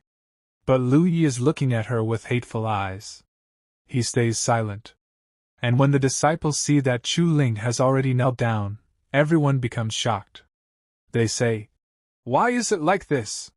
How much money did she take from Lu Yi?" Another one says, "Is this woman crazy? She is simply 1,000 times more of a simp than I am." Then finally Lu Yi says, "You and I currently have no affection. I won't kill you. Stay away from me, alright?" The man knows what he has to do. Stay away from women. But Chu Ling's eyes are full of tears of regret. She is crying and saying, "No. Young master, you can kill me, but I will absolutely not leave young master." But at that moment Lu Yi suddenly slaps her hard on the face. And staring at her he says, "Bastard psycho." This part begins with the announcement that the winner of the match is Lu Yi. With that announcement, it becomes official that Lu Yi has won the match. After that, the vice sect master gives Lu Yi a token and says, "Take this token and go to the Great Tao Treasure Pavilion. With it you can enter and collect your reward." Lu Yi politely accepts the token and respectfully says, "Thank you." But at that moment, Lu Yi suddenly feels a chilling sensation in the air. He immediately looks ahead, trying to figure out where this cold aura is coming from. Soon he realizes something surprising. The chilling aura is coming from Master Bai and her senior sister. In fact, the one releasing this powerful cold sensation is Master Bai herself, and Lu Yi quickly notices it. Lu Yi thinks to himself, "When did Master Bai become this strong?" Then Master Bai's senior sister speaks and says, "You can even defeat someone in the Tao integration realm. I feel like you're hiding a lot of things from me right now." She is clearly confused and wants to understand what is happening. Then she continues, "Are you still the same good sister I knew, or have you changed? Tell me the truth. Confess." Hearing this, Master Bai hesitates and cannot explain anything. But her senior sister notices something strange. Master Bai's face is blushing, and her cheeks are slightly red. Seeing this, her senior sister says, "I noticed something. You seem even more seductive than before. Good heavens, what exactly is going on? What are you hiding behind my back?" Master Bai quickly hides her expression and covers her blushing face. She replies, "Good heavens, it's nothing like that." She does not tell the truth. But deep inside she already knows something important. The chaos-ine poison inside her body has appeared earlier than expected. She has also noticed this change. That is probably why her seductive aura has become stronger. Then, as her senior sister gently places a hand on Master Bai's shoulder, she suddenly feels something strange. Her senior sister asks, "What exactly is wrong with you? But the moment she touches Master Bai, she feels a very unusual sensation.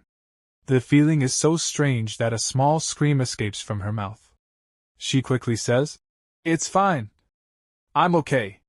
But right after that, Master Bai suddenly disappears. Before leaving, she says she has something urgent to deal with, so she must leave first. As soon as she vanishes, her senior sister stands there completely confused and shocked. Meanwhile, on the other side, Lu Yi watches everything with a faint smile. Inside his mind, he thinks, "My dear master, this is the chaos-ine poison. I hope you can rely on your own strength to suppress it while I eventually turn this poison into nothing." Lu Yi shows a strange confidence. After that, the scene shifts to the Great Tao Treasure Pavilion. Step by step, Lu Yi climbs the stairs and approaches the pavilion. When he reaches the entrance, he shows the reward token to the gatekeeper. The elder at the pavilion looks at him and asks, "You are this time's champion?" Then he continues, "Your name is Lu Yi, correct? If that's the case, please come in." Lu Yi enters the pavilion. Inside, another elder explains, "The higher you go in this pavilion, the better treasures you will find. However, you can only choose 3 treasures, and they must be from the 7th floor or below." After hearing this, Lu Yi smiles strangely.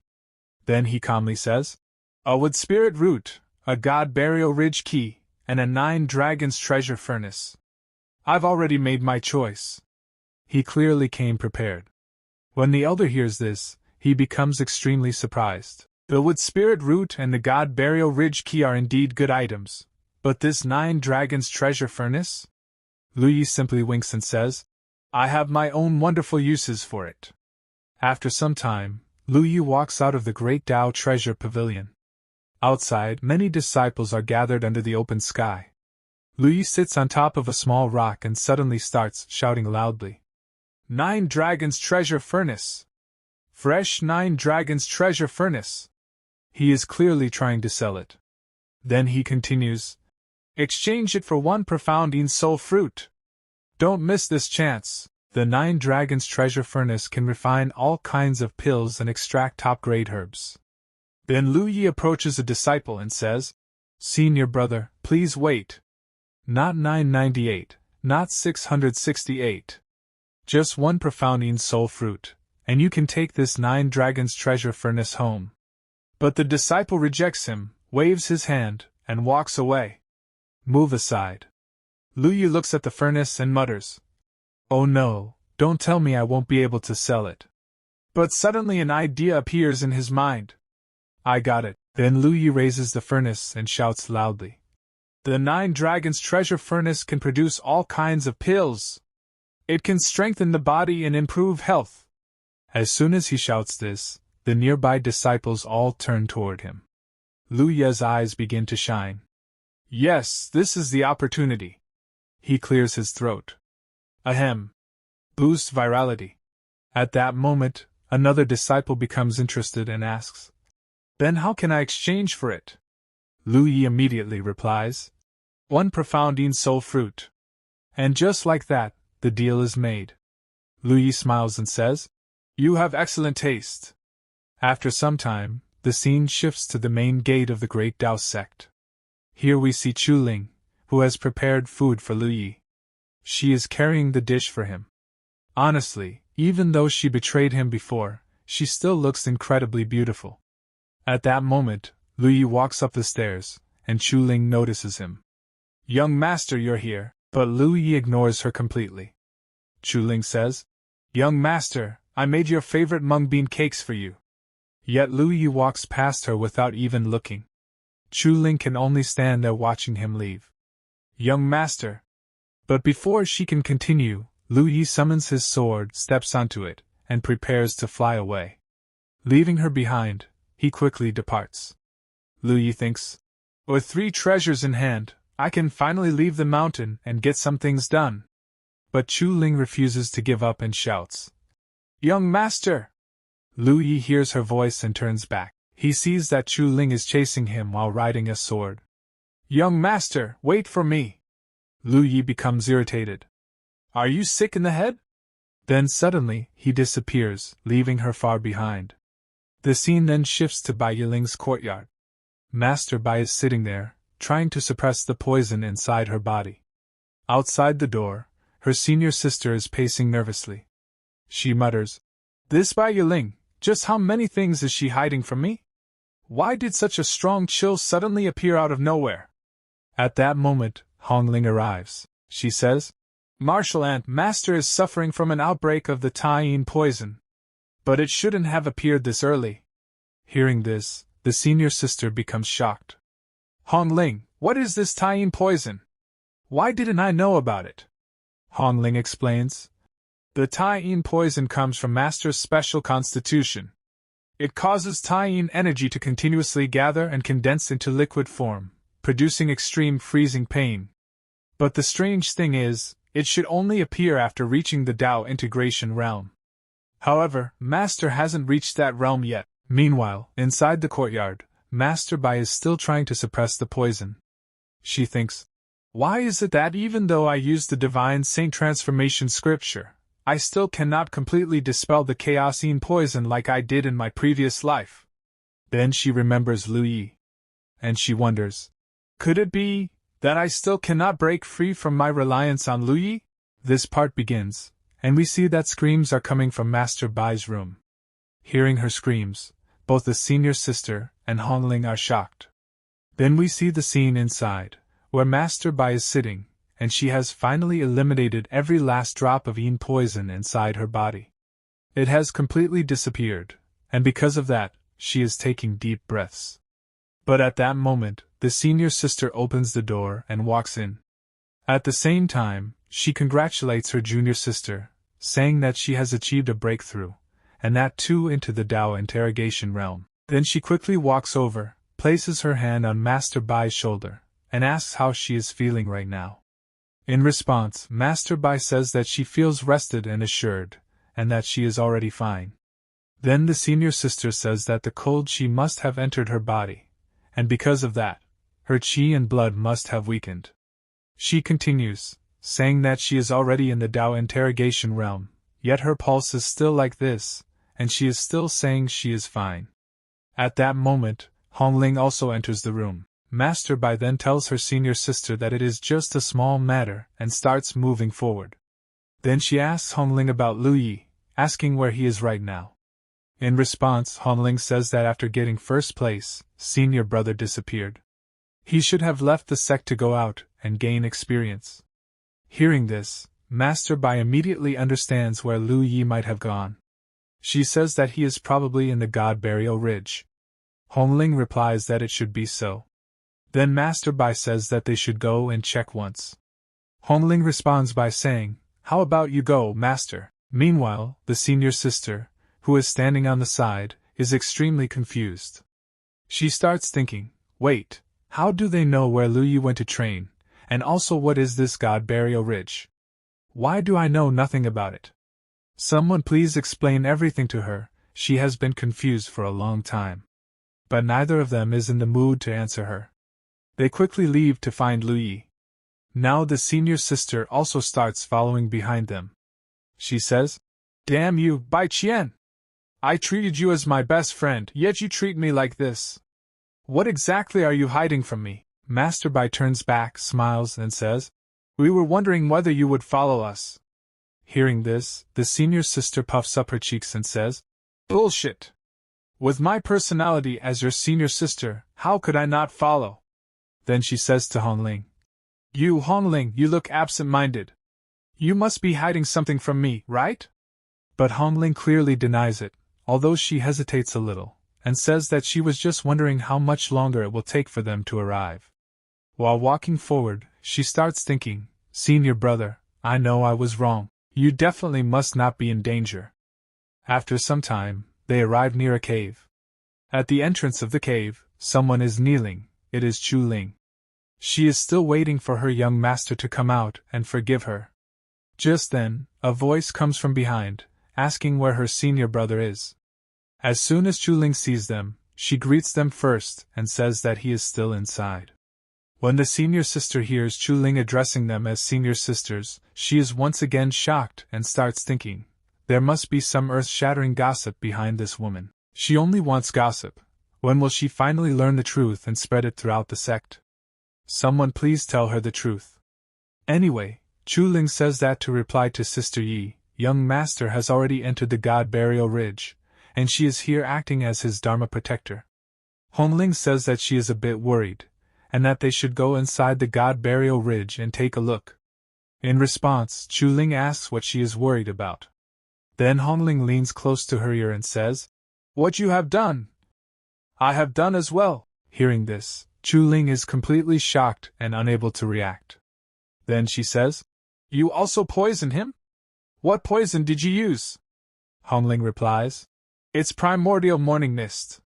As soon as she hears this, Chu Ling immediately rushes into the cave and says to hurry and check on young master.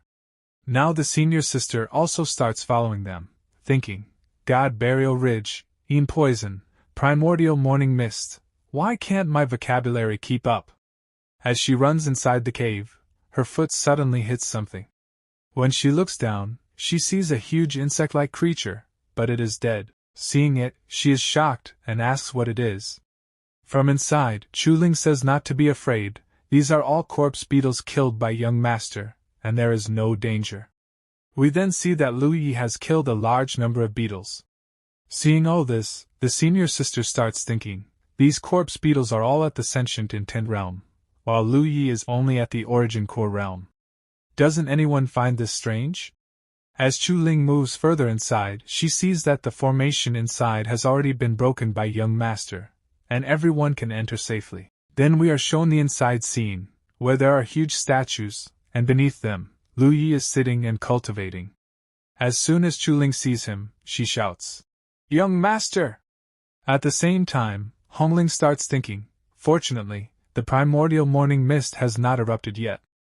But then we see Lu Yi clenching his fist tightly, veins appearing on his arm. The poison mist starts entering his body, causing him pain. Sweat begins to drip from his face. Hong Ling suddenly shouts, "Not good! The primordial morning mist followed us here!" Immediately, Chu Ling jumps forward to save Lu Yi, extremely anxious. But at that moment, Lu Yi opens his eyes, and strange veins appear across his face. Hong Ling says, "Senior brother, this is primordial morning mist. You won't be able to withstand it. Let master help you. Let her use Taiyin power to temporarily freeze you." At that moment, blood starts coming out of Lu Yi's mouth, and he begins screaming. Chu Ling immediately draws her sword and says that young master told them to leave, and she is his Dharma protector. Tears appear in her eyes as she orders everyone to back out. Hearing this, Hong Ling turns back, and Master Bai also turns away. Hong Ling says, "Fine, leave then, it's not like I care." Master Bai says, "Let's go. He doesn't need help anyway." As they walk outside, suddenly a massive explosion occurs inside the cave. Intense flames burst out, and seeing this, both of them are completely shocked. Master Bai shouts, "Lu Yi!" She starts thinking, this underground palace space was. The scene begins with Hong Ling breaking down in tears as she cries out, "Master! I killed Lu Yi! I killed him once again, he clearly had 9 lives, why? Master Bai slowly turns around and looks at her. Then she raises her finger forward, and a strange blue aura gathers around it. She calmly says, "Hong Ling, it's okay, get some rest." As she speaks, she uses her power, and Hong Ling instantly falls asleep, her body finally calming down. Holding Hong Ling in her arms, Master Bai sits there quietly, her expression turning heavy as she thinks to herself, "Lu Yi, exactly how much pain are you enduring?" At that moment, senior sister arrives behind her and softly asks, "How about we go in and take a look?" Master Bai closes her eyes and replies, "Let's wait a little longer." 2 hours later, a strong purple aura is still surging out of the cave. Master Bai slowly walks toward it and mutters, "Setting infinite. Lu Yi has broken through. I'll go take a look." With that, she steps inside the cave. The moment she enters, broken stones are scattered everywhere, and a dense aura fills the surroundings. After walking a bit further, she finally sees Lu Yi. He is sitting on the ground in a half-conscious state, his body releasing an intense purple energy that pulses continuously. Seeing his condition, Master Bai asks, "Lu Yi, how are you?" Lu Yi slowly opens one eye. His face is drenched in sweat, and he takes a deep breath before replying, "I'm fine. Master, may I ask, what poison did you inflict on me?" Master Bai goes silent for a moment, then says, "The poison I inflicted on you is called the Tai-in marrow bug. It can." But before she can finish, Lu Yi raises his hand and stops her. "Every time I break through, a new poison emerges. Master, what number are you, among those who poison me?" Master Bai hesitates and says, I am not too sure either."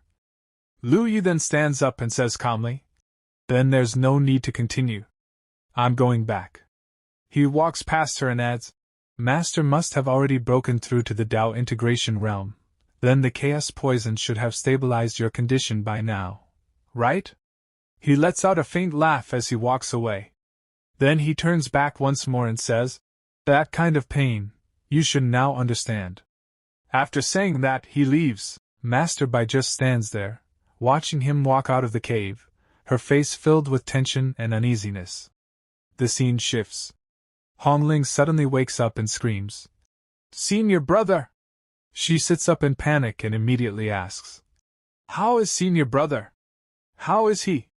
At that moment, Master Bai arrives and says, "Hong Ling, don't worry too much. He is already fine." But Hong Ling looks confused and says, "Really? Have 7 days already passed? The primordial morning mist takes 7 days to dissipate." Master Bai replies, "Only 1 day has passed. But judging from how calm Lu Ye's reaction is, he should be fine." She places her hand on Hong Ling's shoulder and continues, "Forget about Lu Yi. The ancient heaven's chosen battlefield will open in half a year. You will be able to see Feng Wuxie then." Hearing Feng Wuxie's name, Hong Ling is stunned. She thinks to herself, "Feng Wuxie, right, how could I have almost forgotten about him?" But suddenly she stands up and says, "No! I have to watch over senior brother." And she rushes out immediately. Behind her, Master Bai lets out a deep sigh and murmurs, "It seems, in this life, she has completely fallen in love with Lu Yi." A while later, Hong Ling arrives outside Lu Ye's room. Chu Ling is already sitting there, and seeing Hong Ling, she looks surprised and says, "Sister Hong Ling?" Hong Ling walks forward and says, "I will keep watch over senior brother with you." She moves to the window, places her hand on it, and softly says, "Senior brother, I was wrong, you must be safe." Inside the room, Lu Yi is sitting on his bed in a cultivation posture. He slowly opens his eyes and says, "I finally made it through." In his hand, there is a strange small soul, an exact miniature version of himself. Golden spiritual energy radiates from that soul.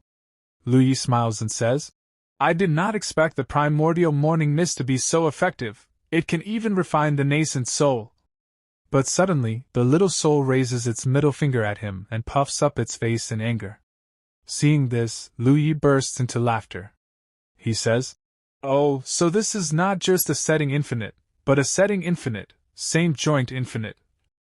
A sharp light flashes in his eyes as he declares, "In this life, I will leave you all far behind, and watch how you disappear when the time comes." The scene shifts again. A massive bell at the top of a tower rings loudly. An announcement echoes, "Ninth generation disciples, heed my command! Everyone gather in front of the great Tao Pavilion."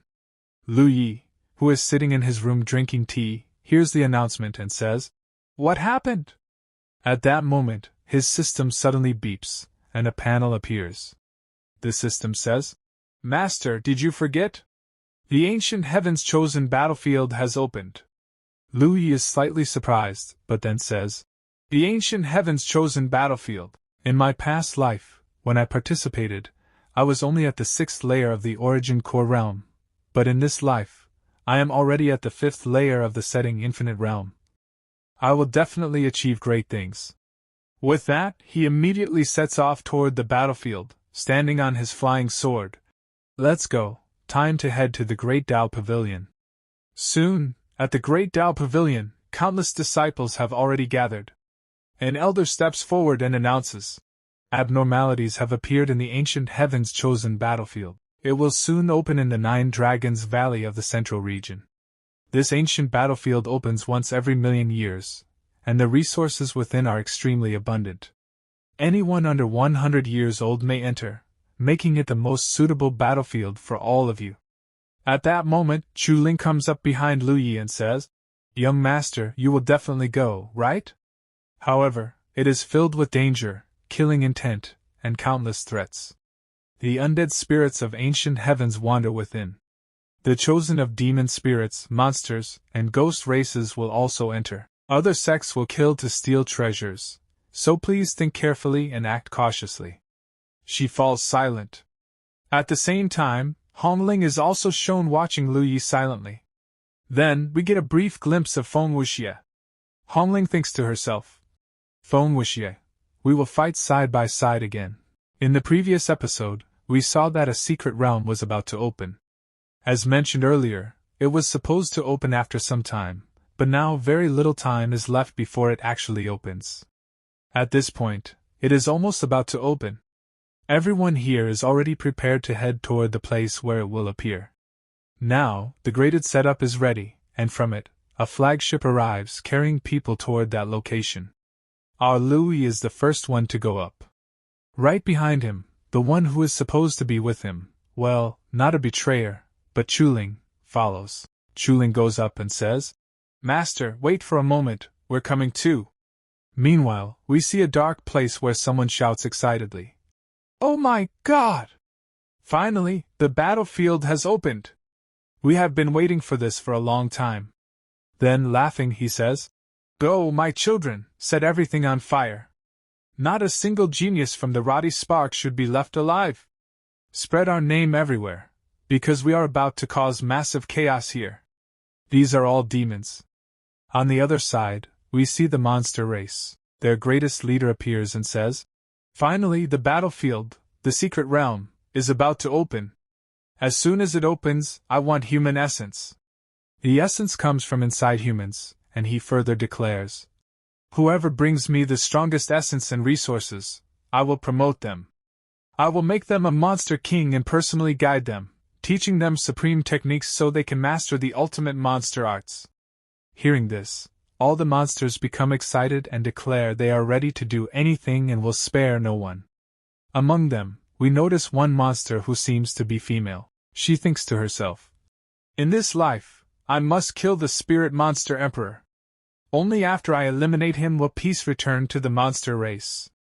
Now we return to Louis, who has already set off.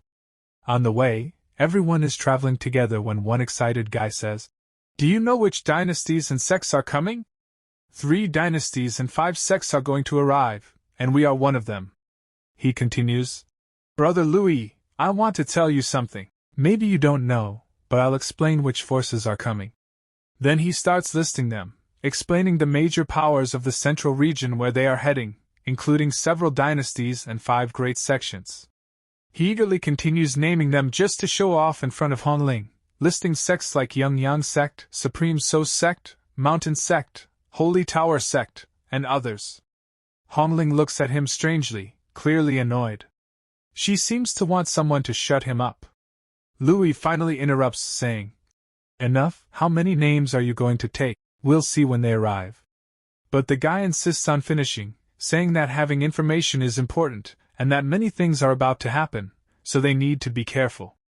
Meanwhile, Chu Ling approaches Hong Ling and says, We're about to arrive. Come quickly, I want to show you something. Soon, we see a gathering place where everyone must assemble. A flying ship lands, and people begin stepping down. Everyone watches them.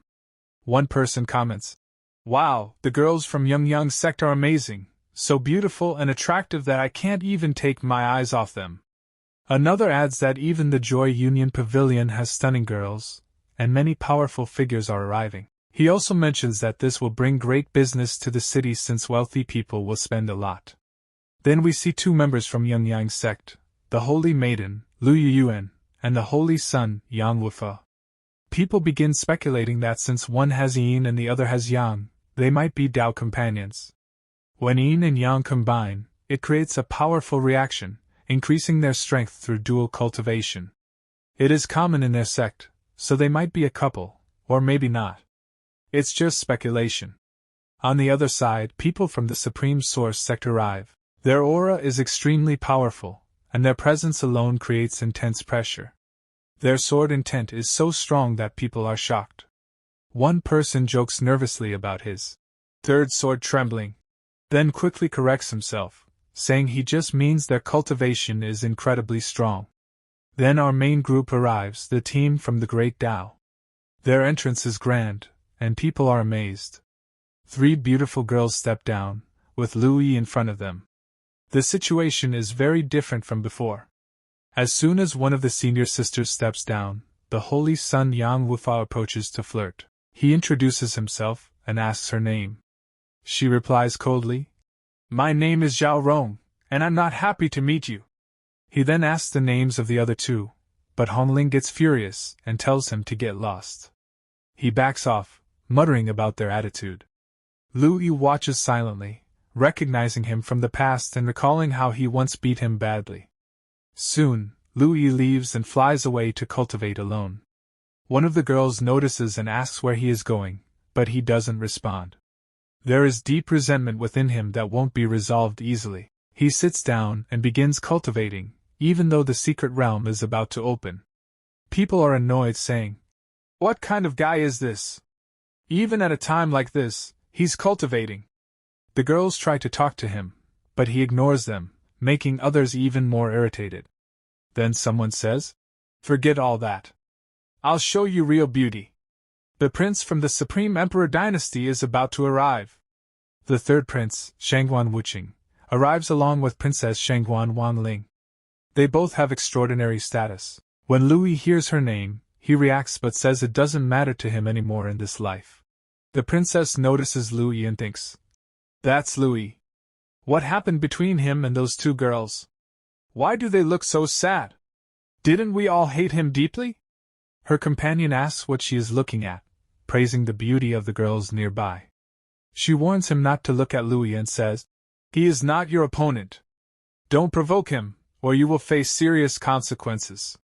But he arrogantly replies that once they enter the ancient battlefield, his first target will be Louis. The princess smirks coldly and thinks, "Maybe I should let Louis deal with him, that would make things easier for me." Her thoughts are dark and calculating, though her companion remains unaware, confidently moving forward and showing off. Finally, after some time, bright lights begin to appear, and everyone gathers together as the moment of the secret realm's opening draws near. We see here that someone announces that the chosen battlefield, the secret realm, has finally opened. As soon as it opens, someone immediately rushes in first, and that person is none other than Louis. He is in a huge hurry and directly enters without wasting a second. Chuling, who is with him, calls out, "Young master, please wait for me." But he doesn't stop and goes straight inside. As he enters, people start talking among themselves, wondering why he is in such a rush to go first. They then realize that the disciple of the Great Tao has successfully entered the secret realm. Now, the holy son from the Yang sect feels extremely jealous. He says, "How dare he enter first? I won't let him go," and immediately follows him inside. Soon, both of them enter the secret realm together. The holy son says angrily, "I was the one who stepped in first, and you've been following me? But it doesn't matter, today I will kill you." Louis replies calmly, "Oh? You'll kill me? Let's see who kills whom. I already hate you anyway." Both of them are ready to fight, as there is deep hostility between them. The holy son launches the first attack, using a powerful technique. It is a strong and impressive attack, but just as it is about to hit Louis, Louis destroys it with a single punch. Then he says, "Is this all the power you have?" The holy son, slightly shocked, replies, "Wow, I didn't expect that. You do have some ability. I thought you would die in one move." Louis responds coldly, "So this is all you've got? I thought you would be stronger, but it looks like this is your limit. Now it's your turn to face my power." With that, Louis uses his palm technique called the Celestial Venerable Fist. This attack is extremely powerful and not something to be taken lightly. As he strikes, the Holy Sun tries to resist, but he is completely overwhelmed. The moment the attack lands, he is blasted backward, his breath is taken away, and he dies instantly. He will never get up again. Louis walks up to his body and says, "You came to challenge me with this level of strength? In my past life, you might have lasted longer, but in this life, you couldn't even withstand a single attack. How disappointing, Holy Sun." He then takes the ring from his finger and says, "I'll take this as compensation." After that, he says to himself, "Now I need to find my sword. Without it, my life feels incomplete." He entered the secret realm specifically to find his strongest sword. Later, when others enter the realm, they see the Holy Sun's corpse and are completely shocked. They wonder who could have done this. The Holy Sun was a powerful title given only to strong individuals, yet he was killed in a single attack. Everyone is frightened and confused, unable to believe what they are seeing. Outside the realm, a crystal suddenly shatters. People immediately realize that someone has been eliminated and start asking whose life stone has broken. It is revealed that the Holy Sun has died, while the Holy Maiden is still alive. She asks an elder what happened, and he confirms the shocking news. She angrily says, "That useless trash! I knew he would bring shame to us." Then she decides to personally investigate what happened and find out who killed him. Meanwhile, people outside start gossiping, saying that the young sex Holy Sun turned out to be extremely weak, dying so easily. They mock him and tarnish his reputation, calling him useless despite his high status. At this point, the prince from the Supreme Emperor dynasty arrives. After seeing everything, he says, "Looks like this won't be boring. This is going to be interesting." Then he also enters the secret realm. The princess watches him go with a deadly smile and thinks, "Go ahead. You won't be bored at all. A big surprise is waiting for you, one that has been waiting for a long time." Her thoughts are dark and filled with hidden intentions. Inside the secret realm, we see an area filled with stone swords. Louis arrives there and says emotionally, "You don't know how much I've missed you. Every moment without you felt incomplete. Without you, I can't even use any other weapon." He is speaking to his sword. As he moves forward, countless swords attack him, but he destroys them all and continues advancing. He says, "Looks like it's time to fight again." With a powerful strike, he destroys everything in front of him, clearing his path completely. Finally, he reaches the stone sword he has been searching for. He approaches it slowly, filled with excitement, and says, "I've missed you for so many years. I missed you so much, my dear." Then he grabs it and says, "Don't be confused or afraid. Your true master has returned." At that moment, a powerful energy bursts out. Suddenly, a voice responds, "Who are you calling confused? Who said I'm afraid? I'm not afraid of anyone. I cut down anyone who comes before me." This is the sword spirit speaking, Louis realizes. So this is the spirit of my sword. He remembers that the sword spirit has a timid nature and doesn't easily reveal itself, but if it stays with him, it will become much stronger. He confidently declares that he will show it what true strength really means. A massive amount of energy continues to surge as he speaks to the spirit. In the previous episode, we saw how Liu Yi entered the battlefield.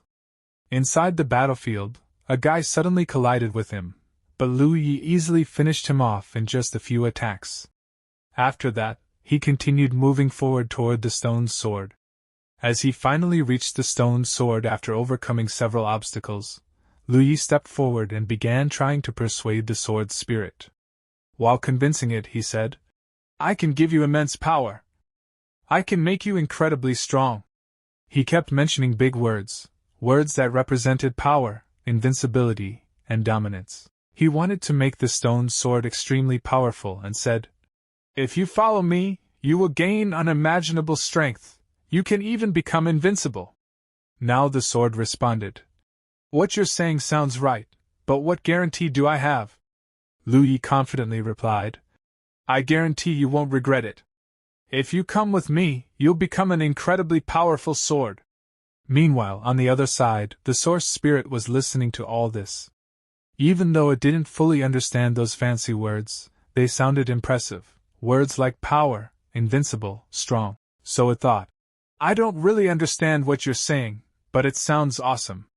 And just like that, the sword agreed to the deal and came into Lu Ye's hand. The moment it entered his hand, Lu Ye released his power and said, Since you've come with me, your name is Stone Sword, but I'll call you Stone as your nickname. Is that okay? The sword instantly disagreed. What kind of trash name is that? I don't like it at all. Give me a better, cooler name. Lu Ye replied. Come on, Stone Sword sounds perfectly fine. I'll just call you Sword, or maybe the nickname I chose, Little Stone. That sounds good, right? The sword got even more annoyed. That's such a terrible name. I hate it. Give me something cooler. But before this argument could continue, a voice suddenly came from behind. Someone was congratulating the young master, and it was none other than Chu Ling. She arrived happily and said, Congratulations, young master. You've regained the stone sword again. But Lu Yi didn't pay attention to her at all. Holding the stone sword, he said, All right, enough talking. I'll just call you Stone Sword. The sword was still angry, but Lu Yi completely ignored it and started walking away. As he was leaving, Chu Ling called out, Where are you going? Can you wait for me? But Lu Yi ignored her as well and kept moving forward. He already knew his next target, where to go and what treasures to obtain. He thought, I've already taken the main treasure of this place, which was my source. Now it's time for the next one, the treasure hidden beneath this lake. Saying that, he jumped straight down. Now we are shown the lake, a massive body of clear water, considered the first level of the battlefield. This water was extremely special. Anyone who entered it would have their aptitude improved. There were also rumors that to keep this water pure, a special hidden pearl existed somewhere deep within the lake. But the lake's bottom was extremely deep, and no one knew exactly where the pearl was. Still, many people were diving down to find it. Among them was Hong Ling. She thought to herself, In my previous life, senior brother Lu Yi brought that pearl for me. So I believe these rumors are true. But this time, I'll obtain it myself. Behind her, many others were also diving. They all wanted the treasure. But the deeper they went, the more painful it became. This wasn't ordinary water. One disciple started struggling and said, I've reached 2,000 meters. I can't go any further. I can't endure this pain anymore. He tried to retreat but couldn't. He called for help. His senior rushed to save him, but even he couldn't withstand the pressure. Blood came out of his mouth, and he was forced to retreat upward as well. At the same time, the prince of the Supreme Dynasty was diving rapidly downward. Hong Ling was also going down quickly. The prince created a bubble around his mouth using his power so he could speak underwater. He said, You've been keeping up with me for quite a while. I'm impressed. But I don't even know who you are. At least tell me your name. I am Xing Wuqing, from the Supreme Emperor Dynasty. After hearing this, Hong Ling replied, Yes, I know about you, or rather, I know your younger sister Hong Ling quite well. The prince smiled and said, Oh, so you know my sister. Then you must be from the same dynasty. In that case, how about I invite you on a private date? Hong Ling smirked and said, Nice joke. But whether you're worthy of dating me depends on your ability. The deeper you go, the more impressed I'll be. She only said that to brush him off, but the prince took it seriously.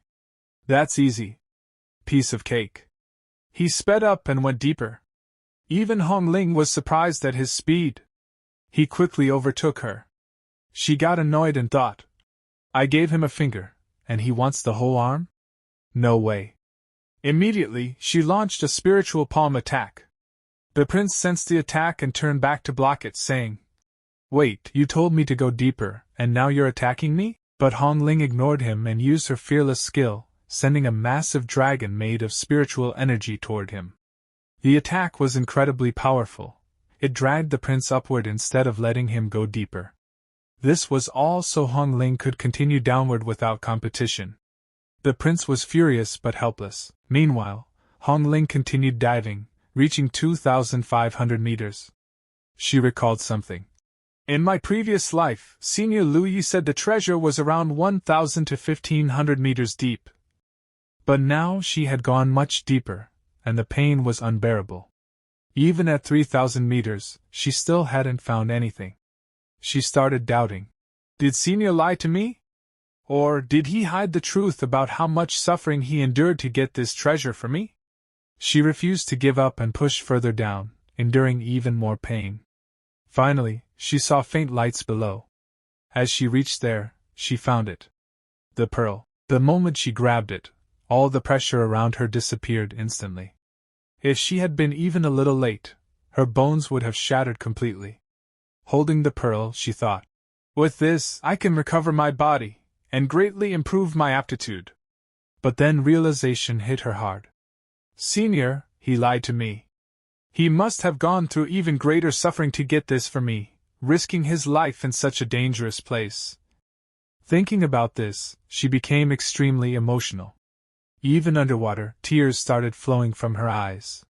He did so much for me. Now she was confused. What should I do now? I've obtained it myself in this life, but the pain he endured in the previous life must have been far greater. Overwhelmed with emotions, she kept crying. In the previous episode, we saw that Hong Ling needed a pearl. When she finally obtained that pearl, she realized that the water pressure there was extremely intense. At that moment, she also came to understand what her senior had gone through in her previous life to obtain this very pearl. All the pain, suffering, and hardship he endured became clear to her. He had gone through immense difficulty just to bring it back. Because of this, Hong Ling became very emotional. She was deeply saddened and started crying. She said, Senior brother, you were truly so kind to me. I know how good you were to me. The way you treated me, no one else ever could. You treated me even better than anyone else ever did. Even Feng Wuji probably never treated me as well as you did. But then she wondered, is this love?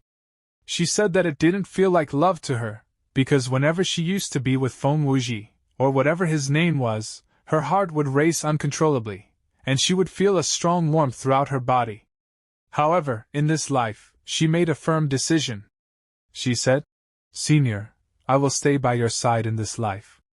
I will always remain with you. This is my promise. No matter what happens, even if it costs me my life, I will never let you fall into danger. I am ready to do anything for you. After saying this, she consumed the pearl. The moment she swallowed it, her body began to undergo significant changes. Very soon, when she emerged, it was clear that she had already broken through to the next level, the next realm, and had become much stronger than before. As she came out, we saw a prince who had been fighting earlier. He approached her and said that he had been waiting for her for a long time. He even mocked her, saying, You were jumping around quite a lot underwater, but now that you're out, you won't be able to do that anymore. Come, let's fight again and see who's stronger. When Hong Ling saw him, she replied casually, You couldn't even touch me underwater, so what do you think you can do now outside? Just leave quickly. But the prince didn't care. He stepped forward to attack and said, I don't care about any of that. You will have to do as I say. However, Hong Ling simply threw a single punch, just one punch, and the pressure from it was so overwhelming that the prince struggled to withstand it. He was barely able to handle the energy and was pushed back. Hong Ling calmly said, That's all it took. If you still want to continue, I don't mind, but you'll lose your life if I go any further. At this point, the prince was visibly terrified. Sweat poured down his face as he thought. She was already strong underwater, but now she's even stronger outside.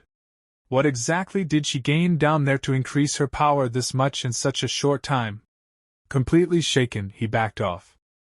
After that, the scene shifted to another location, the 100 Medicine Valley in the first-level battlefield. This valley was filled with numerous portal-like formations. Someone arrived there to inspect it, and that person was none other than Luya. As Luya entered, he said that there were rumors that this place was an ancient garden belonging to a powerful sect. However, he knew the truth, it wasn't just a garden. It contained many hidden treasures and strange items. He had come here specifically to take them.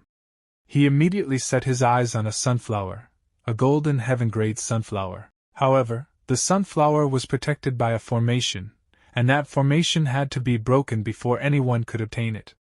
As Luya approached, he thought, just like in my previous life, I will obtain this again in this life. I'm repeating the same actions, though some things are slightly different. But when he got closer, he realized that someone else had already arrived before him and was attacking the formation.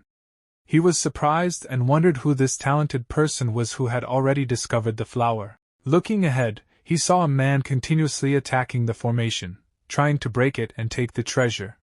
Luya immediately rushed forward, thinking that if he didn't intervene, the formation might collapse unpredictably.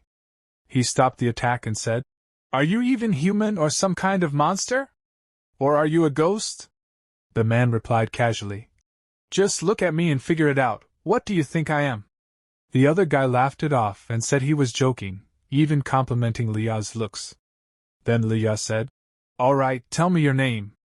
The man gave a random name like Li Hueo, but Luya didn't care much and instead said, "Focus carefully and watch how I break this formation. You need to learn from what I do." As Luya began attacking, he skillfully dismantled the formation piece by piece. Watching this, the other man was completely shocked. His mouth was wide open as he thought. He just reversed the entire system of the formation. He can even replace it with his own. He was amazed and kept muttering in disbelief, trying to memorize everything. He even thought of taking notes and later spreading this knowledge. Once Luya successfully broke the formation and obtained the sunflower, he quickly left. Before leaving, he said, "Enjoy yourself here. I've left a little surprise for you." The other man shouted, "Hey! At least tell me your name." But Luya didn't respond. Soon after, a strange purple mist began spreading around. The man realized that the entire formation had changed. Suddenly, he collided with something and looked up, only to see two burly men standing there, calling out to him in a disturbing way. His whole world shook as he realized it was an illusion left behind by Luya. Trembling, he said, "If you were going to create an illusion, at least make it something better." He panicked and ran away. Then the scene shifted again, to a spirit pool, a place rich in dense spiritual energy, perfect for cultivation and rapid growth. As Luya approached the pool, he suddenly sensed danger. A man came running toward him, screaming for help before collapsing. Behind him were numerous monsters, far too many. Luya sighed and said, "Looks like it's time for some action." He drew his sword and charged forward. With a single strike, he cut down one monster instantly. Then he continued fighting, taking down more and more. After eliminating all of them, he returned to the injured disciple. The disciple knelt and thanked him sincerely, saying, "You saved my life. I will never forget this moment. I'm from Qing sect, my name is Ji Liang. If we meet again in the future, I will definitely repay you." Luya simply brushed it off, saying he didn't need any repayment. And with that, the episode came to an end.